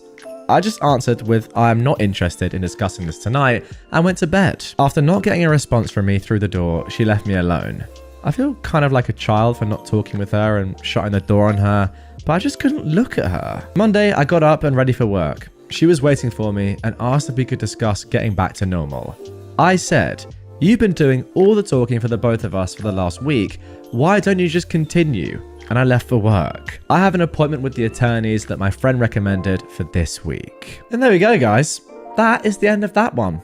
I don't really know quite what to make about this story because I feel like we've just encountered one of the most stupid women of all time. She is surprised when her husband of 20 years is annoyed at her because she cheated on him, not just with anyone, but with a short, fat, bald man. I mean, does it get any worse? Look, I'm all for short kings and bald kings and also fat kings. What a trifecta that is. Listen, if you're short, bald and fat, get in the comments down below. Are you this bloke? I want to know. Now, one thing I will say before getting myself in trouble is that there is another comment here that I want to highlight because I think it's a very good comment that kind of, in all seriousness, encapsulates my thoughts. Here it is. I can only hope that you've decided to do what's best for you. At the end of the day, you're the one that has to live with your decisions. From the previous post, it's obvious that your wife, and I use that term merely as a placeholder, has made her decision. I know that having something that has been such a huge part of your life end can be daunting, but sometimes it's for the best. And yeah, I think this time it absolutely is for the best. You clearly made the right decision. Your wife's dumb, and she's also unfaithful. What a terrible, terribly potent combination. Good stuff, OP. Right, now our final story from this episode is actually one chosen by one of you guys. One of you added me on Twitter saying, "Do you remember that face tattoo story that I narrated about 6 months, 12 months ago?" And I said, you know what, I do. And then they said, there's actually been an update to that post. If you don't remember the original, I will link it down below. It's probably on screen right now as well, the thumbnail, or behind the I button. Pretty much, this woman gets a face tattoo and then wonders why her fiance is annoyed at her. Like, she doesn't even tell him, she just does it, and then is like, "Oh, what, don't you like it?" He's like, no. To be honest, it's quite a silly story, but one of you told me on Twitter that there's been an update, and there has. Just a week ago, we got this update, so here we go. About 9 months ago, my ex-fiance, Kim, got a face tattoo without telling anyone. This was just the start of her doing everything she could to ruin her life. She broke up with me and called off our 7-year relationship when I questioned why she did this. She worked in a client-facing job for an incredibly large financial institution and was let go within a month of showing back up for work after getting the tattoo. I kept in contact with Kim's sister, hoping for some news. They tried to get her help as they thought she was having some kind of psychotic break. However, she eventually called the police on her own family, claiming they were harassing her. After that, I decided to just walk away. Now, Kim didn't just destroy her own life. When she broke up with me, I felt numb. I knew this wasn't Kim doing this. I wanted to believe deep down that Kim was always like this. Always this impulsive, crazy, who would ruin her life by getting a face tattoo. I tried to convince myself that I'd not lost the wonderful woman who I'd spent 7 years of my life with. However, clearly the person who made these choices was not Kim. The woman who told me over the phone she hated my guts for not supporting her. The woman who wrote she hated me and only ever stayed with me out of pity. That was not the woman I asked to marry. That was not Kim. That was someone who I came to find out was having a mental breakdown. That resulted in months of bad decisions that will affect the rest of her life. The day I walked away and told her sister I could not deal with it anymore was the worst day of my life. It hit me like a train. The numbness and denial of what I lost hit me all at once. I almost quit my own job and moved back home to my parents. I can only thank my boss for being so understanding that she let me take 4 weeks off to deal with what happened. She and the rest of my team went far beyond what should ever be expected of co-workers and management, that it makes me realize how close I was to leaving a job I actually enjoy. I never moved on from Kim, but I came to accept what had happened. I thought I was okay until 2 weeks ago. I got a call from Kim. She'd blocked my number and done everything she could to remove me from her life. My mind just blanked when I saw it was her calling. I picked up and it was actually her. We didn't talk. I didn't know what to say to her. We decided she would come over to my place and then we talked. The tattoo is still there, but she's covering it up now with makeup. She says when she has the funds, she's going to look into getting it removed if possible. She's lost a lot of weight since I last saw her. She's not been able to find a new job. She'll probably need to move to a new city for that. She wasn't the Kim I'd fallen in love with. She was like a shell of herself. Something just wasn't there anymore that used to be. Kim told me what had happened. The year leading up to the tattoo was awful for her. The stress of everything seemed to pile up more and more. I respect her and keep much of what she told me secret. However, the thing that's important is that she secretly started doing methamphetamines to keep up her performance at work and to deal with everything. And one day, she just out of nowhere decided she hated everything about her life. She explained why at the time she wanted the tattoo. It doesn't really make much sense, but a lot of what she was thinking at the time didn't. And from there, she just lost control of everything. I won't talk about what happened after she disappeared, but it's not pretty. These are things that she did that will follow her for the rest of her life. It explained a lot, but it didn't make things any better. We talked for nearly the entire night. She didn't leave my place until almost 4 a.m. Since then, she said that she wants to try and get back together with me. She admitted she knows things cannot be the same, yet she wants to try. I haven't talked to anyone about what I'm about to say yet. I've held off on talking to Kim about it because it feels selfish. But there's something about the way Kim acts, about the way it affected my life, that irks me. When we talked that night, she said that I was lucky she cut me off. I was lucky I didn't get put through any of this. I was lucky that my crazy ex wasn't at my door screaming or showing up to my work and causing a scene. She acts like my life wasn't affected at all. I told her what happened after she left, how much it hurt, how I almost quit my job and moved across the country. Her response was dismissive. Like because I didn't go through with that, I don't get to complain. She acted like because I wasn't the one with a tattoo on her face, I don't get to act like it had long-lasting effects on me. She didn't even apologize for the explicit and hateful note she left with my things when she returned them. Or for the phone call where she called me a manipulative, selfish jerk who only wanted her for her body, or even just for breaking up with me. She knows she was wrong to do it, but it's almost as if she's acting like because she had a breakdown, I can't hold her accountable for what she did to me because it wasn't long lasting. I texted her last night saying how hard it was for me when she left. She ignored it entirely and tried to move on. No acknowledgement at all. I don't know why, but it hurt me. It hurt me so much. I feel like I did back when all those emotions finally hit me after she left. I wish she'd just never come back into my life now. I wish I didn't know what happened. I wish I hadn't picked up the call, because it hurts. But a part of me feels like I'm being selfish or complaining too much, that I don't get to feel this way because I'm not the one who had the mental breakdown. And there we go, a pretty similar story to the first one, truth be told. Both stories have a man who's been so deeply saddened, or I guess kind of even traumatized by their ex-wife now, or wife or fiance's past doings or current doings, you know what I mean? But then even when that woman has come back into their life and you feel like both these men might just say, you know what, despite all the trauma, I still love you, I'm gonna get back with you, we can get through this. They both, in my opinion, make the correct decision and say, you know what, no, I can't do this anymore. What you did is truly ridiculous, it hurt me so much, and that's the end. And to both men, I have to commend them because I think they made the right decision, and I know in that position how hard that decision would be to make. So fair play to these guys. It takes a lot of courage and bravery to do that, and yeah, I would just say put yourself in their position if you can for a moment and think about how hard this would actually be. Obviously, for someone like me or you looking at this objectively, you can think, okay, these women are just crazy and stupid. But if you actually love that person, then that is a totally different conundrum. But yeah, as I said, I think they made the right decision. What do you guys think? Get in the comments down below. I beat the heck out of my sister and sent her to the hospital. I can finally talk about this because all the legal proceedings have been dealt with. So, I've been dating my boyfriend, Mark, for about 5 years. He is the best thing that has ever happened to me. He's kind, smart, understanding, and absolutely beautiful. When we started dating, he was a bit closed off and was afraid to initiate any form of intimacy. I at first thought it was because I was his first relationship and maybe he was nervous. But 6 months into us dating, he tells me that between the ages of 5 and 12, he was SA'd and ared by his mother. His father left when he was around 4. It screwed him up in the head for a while. And when it got out, his mother was arrested and he and his 2 older sisters were put in the custody of their grandparents, who they lived with ever since. He was placed in intensive therapy and still goes to this day. He's come a long way and has healed a lot, but he still has some days where he gets really depressed and cries. Part of his therapy was exercising, so about 2 years ago, he and I started doing some bodybuilding workouts. I toned up a lot, put 20 extra pounds of muscle on, and he toned up a bit. Because we've been dating for so long and have marriage in mind, he told my family all about what had happened, though a less detailed version,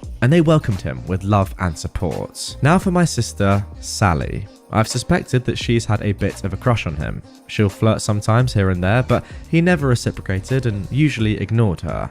I've talked to her about it so many times, but she didn't listen. To make a long story short, I'd gone out one Saturday afternoon with some friends to get some drinks, and left Mark behind because he didn't feel like going. My sister had texted me prior to ask if she could borrow a few things from me: a sweatshirt, DSLR camera, and a third thing that doesn't come to mind at the moment. I said sure, and to get it whenever.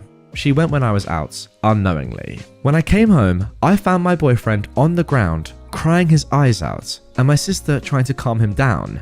He was having a panic attack. It's never safe to touch him when he has an episode because he may act out violently due to his headspace. Her hands were all over him and he was trying to push her away. Her shirt was also on the ground and she was only in her bra. I tore her away and asked what the frick she was doing. She said that she was trying on the sweatshirt when he walked in on her, freaked out and went into an episode. However, Mark, through his tears, said that she tried to touch him. I asked my sister if it was true and she said no, but Mark again said she tried to touch him. We have cameras in the house and I pointed them out to my sister. Her face went white and I don't know what came over me, but I saw red. I can't remember much because I was so angry, but I beat the heck out of her. I can't even remember if I was the one who called 911 or it was her through her beat up state. I do remember kind of snapping out of it because Mark was still going through his episode and I could hear him crying louder and I had to help him through it. It's all a haze. So I broke my sister's nose and gave her a black eye and bruised her ribs. She was in the hospital for a few days. Well, there we go, a pretty insane story to start with, but OP has given us an update and some more context around this post. First of all, this all happened right before COVID hit, the end of 2019, and everything was just settled this last month. Now this was posted on the 4th of March 2022, so that's how long it took. Secondly, the incident happened in our kitchen. The front door leads down a hall directly to our open kitchen, and to the right is our living room that leads to the bedrooms. Third, we have cameras in every room but the bathrooms and bedrooms, because we have a Great Dane named Butler. He's black and has a white oval patch from his chest to his tummy. He looks like a butler who likes to get into everything, so we set up cameras to keep an eye on him while we're out. The cameras don't have sound recording. 4, my sister didn't Mark, but she did try to coerce him into sexual activities. And 5, my sister didn't know I was out when she came over. I don't have the recording anymore.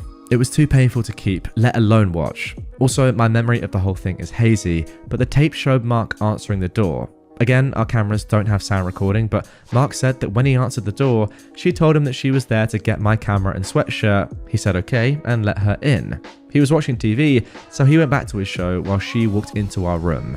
She called out to him for help and the cameras showed Mark getting up to help her. I don't remember how long they were in there, but the tape showed Mark rush out of the room while holding his hands out as if trying to stop an attacker. My sister then emerged half naked while holding onto her shirt.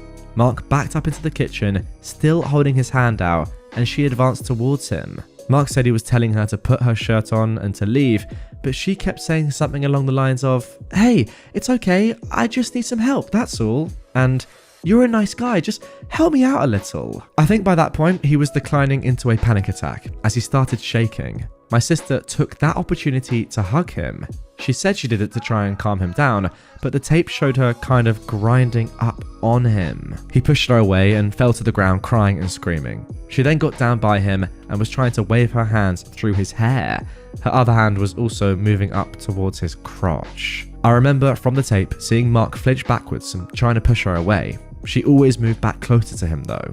A few minutes later is when I got home and beat her to an inch of her life. I can't remember who called the police, but the police showed up and my sister limped to the door while I was trying to calm Mark down. I kind of remember them asking questions and trying to help Mark calm down as well. They thought he was going into shock, so they put a blanket over him and the paramedics came. My sister was quickly evaluated and then taken to hospital. Mark and I stayed behind because by that point, he started to regain control again. I remember my parents showing up and asking what happened, and I told them everything. My mum stayed with Mark and I while my dad drove to the hospital to see my sister. Mark and I pressed charges on my sister, emotional trauma and sexual battery, class A1 felony where I'm from. My sister tried to sue me, a misdemeanor charge, but it fell through. With the evidence we had, my sister was sentenced to 60 days of incarceration with a bond of $5,000. No one paid. She also had to serve 200 hours of community service, and her name was added to a sex offender registry. She can appeal to the courts to have it removed after 10 years. She was also placed under a restraining order. On top of that, my sister owes us $25,000. I got a small slap on the wrist and I have to do 50 hours of community service. Nothing too bad. My sister was cut off by some of the family and still is. Mark regressed tremendously to the point that he couldn't sleep in the same bed as me for months. He was required to go into even more extensive therapy. He's come some way, but nowhere like he was before it happened. It's going to take a long time for him to heal. I consider myself bisexual, but I lean more towards men, while Mark is 100% gay. He finds the female body disturbing to the point that we've had to skip over full female nudity scenes in movies. My sister knew all of this. When I asked her why then she would do this, she said that she thought she could change his mind. I'm not proud of what I did, but I'm also not sorry. Oh man, there we go. I mean, what a story. You know what? I actually really like the revenge here. Now, I know what you're thinking. Two wrongs don't make a right. But I've read a lot of revenge stories where the revenge is perhaps meticulous or drawn out over a number of years. And while that is great, sometimes I do just sit and think to myself, if you've seen something happen, why not just sort it right there and then? And look, obviously you never want to be in this position, a truly horrible thing to go through, but I kind of like the fact that OP was just like, you know what, screw this.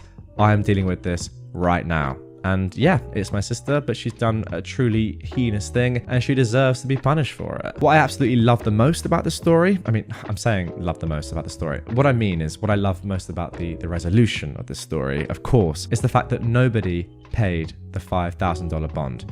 Not one member of your family paid that money. And a lot of the family now don't even talk to your sister. That just shows to me that everyone in the family knew, despite the fact that this is family, she's done a truly awful thing and she does not deserve to get out lightly. Look, the fact of the matter is, her reasoning there at the end, saying that she thought she could change your boyfriend's mind, tells you absolutely everything you need to know about this woman. A truly awful person. And yeah, once again, I think you did the right thing. What I will say is on behalf of your boyfriend, what do you even begin to say really, if I'm being completely honest? But all I'll say is I hope that he recovers well and eventually works through this with the help of you, your family, therapist, whatever. It seems like he's got a good support group and a truly traumatic thing, and I hope he gets through it. Now for our next story of nuclear revenge. This one an absolute classic of the subreddit, posted 4 years ago and is one of the most upvoted, the most popular stories that has ever been posted. A friend set up my dad and he was nearly beaten to death. My grandfather got revenge on everyone involved. This isn't my story, but it comes from my dad and other family members who witnessed it. Background. This all went down in the late 1970s when my dad was 17. The area he grew up in was in the UK and was a stereotypical working class town. The part of town my family lived in was run down, full of poor families, and had its fair share of crime, but it was close-knit and everyone knew everyone. This will be important for later. Now, my dad wasn't the most well-behaved kid, and he hated being at school. But aside from a speeding ticket, he'd never been in trouble with the police. He was, and still is, a really talented musician and had a very active social life. For his 17th birthday, one of his friends bought him a leather jacket with a very specific logo on it. We'll call this friend Dave for future reference. According to my dad, it was a rare and quite expensive motorcycle jacket. He was extremely happy that Dave had got it for him. Dave had bought himself the same jacket a while before, and it was a big surprise.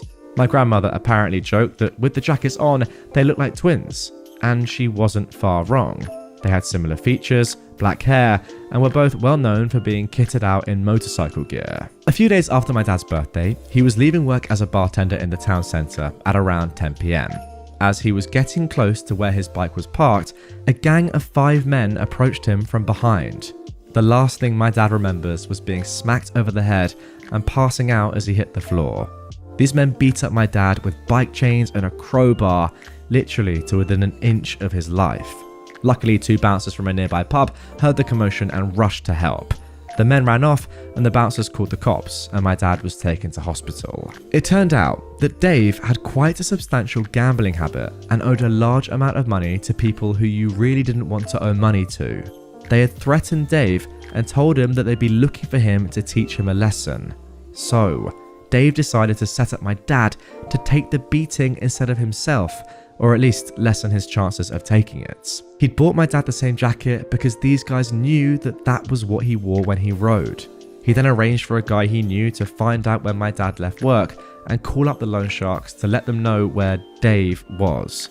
What a scumbag. The revenge. My grandfather and grandmother were obviously distraught about this whole thing. The first thought on my grandfather's mind was if my dad would survive. When that was answered, his second was how best to get revenge. A bit of background on my grandfather. He was a lifelong boxer and a career military man. He enlisted at the back end of World War II at 17, stayed in the forces through Korea, and then served in Malaya and Burma as a scout and sniper during the mid to late 1950s. He only reluctantly retired when my dad was little and worked as an engineer after his discharge. This guy was a certified badass, even into his 50s, and although he wasn't the best husband or father at times, he could never stand by and watch his family get hurt. The first move my grandfather made was to call up every ex-service buddy, bouncer, pub landlord, etc. that he knew, and even a few less than legit characters he knew from the pubs.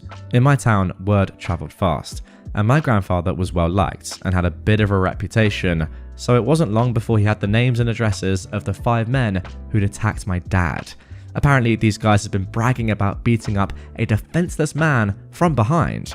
These guys were career criminals with violent reputations, but my grandfather really didn't give a dang who or what they were. My grandfather then called up a few of the most dangerous, hardened guys he knew from the service. He explained to them what had happened, and they were all happy to help. One night, the group kicked in the doors of each thug and beat them to a pulp. All 5 of them. They knew that if they hit one, the others would hear about it and run, so they hit all 5 of them in one night. My grandfather knew no one would call the police in the area they lived in. Talking to the cops was a big no-no in that area back then, so there was little chance of being caught. All 5 guys ended up bloodied with broken noses, shattered teeth, and the requirement to be fed from a tube by the end of the night. One of them had to be put into a medically induced coma. Of course, the police interviewed all of them in hospital when they sufficiently recovered, but none of them talked, both out of fear of my grandfather and feared they'd be labelled as rats, and nothing came of it. But my grandfather wasn't done there. My grandfather used his connections in the clubs and bars to start spreading rumours about why they'd been beaten up. Soon it had gotten round that these 5 guys had screwed up and had beaten up the wrong person. Not only that, but they bragged about it and lied to whoever they worked for about it. Not only were they physically broken, but my grandfather ruined their credibility so that when they got out, no one, criminal or otherwise, wanted to be associated with them. Once this was all done, my grandfather turned his attention to Dave. He'd specifically left Dave for last, knowing that he would poop himself knowing that my grandfather knew what he'd done. My grandfather, however, was much more subtle in dealing with Dave, as he thought that a simple beating would be too good for him. He waited and asked around, and it turned out that Dave was not only a compulsive gambler, but also had recently turned into a heavy drug addict as well. My grandfather found out who he was buying his drugs from, when he would usually buy and where. He had a buddy of his follow Dave when he went to buy his stuff, follow him to where he was living, and let my grandfather know. My grandfather then called in an anonymous tip that there was a huge drug deal going on at the address, and he thought he heard gunshots. He got 2 of his buddies to do the same. The police investigated, searched the house, and caught Dave red-handed with boatloads of drugs in his home, as well as counterfeit bills and a ton of other illegal stuff. Dave was charged, denied bail, and ended up pleading guilty to all the charges laid against him. My dad could never remember his exact sentence, but it was definitely heavy. At least 15 years. To add to that, Dave owed a lot of money to a lot of people, and let's just say his time in prison was made much worse by this fact. My dad never spoke to him again. His parents disowned him, his girlfriend dumped him, he struggled to get a job with his record, and when he got out, he had to move miles away as no one he knew wanted anything to do with him. My dad eventually recovered from his injuries, although you can still see various scars on his body from the beating he took. My grandfather never told anyone what he'd done until my dad asked him about it when he got really ill in the early 1990s. Dave's life was ruined, and out of the 5 who attacked my dad, 3 ended up in prison later in life, and 2 ended up dead due to crime. My grandfather passed away in the late 1990s, and although my dad and him had their issues, it could never be said that he didn't look out for him when he needed it. Wow, is all I can say after reading that. That was simply stunning. Goodness me. Even what happened in the first instance, what Dave did to you was absolutely shocking. Honestly, I know, well, this is about your dad, isn't it? I know your dad nearly got killed, but very clever from Dave to set your dad up as him. Maybe I shouldn't be saying that, but I was kind of thinking that's pretty genius from Big Dave to do that. Nonetheless, your grandfather's revenge, just like chef's kiss. Because not only did he absolutely brutalize these 5 Donnies that deserved that, but he could have gone one further with Dave, but that would have been the wrong play. What he did in the end was absolutely perfect. You can't just let Dave get away with one beating. You can't. And I do think that the killing would have gone too far. So that lovely little middle ground of absolutely destroying his life is a perfect solution. So to your grandfather, I salute you. To OP, your dad, I say, well, very tough that this happened, but hopefully you feel backed up by your dad. And yeah, overall, a brilliant, brilliant story with some very, very satisfying revenge.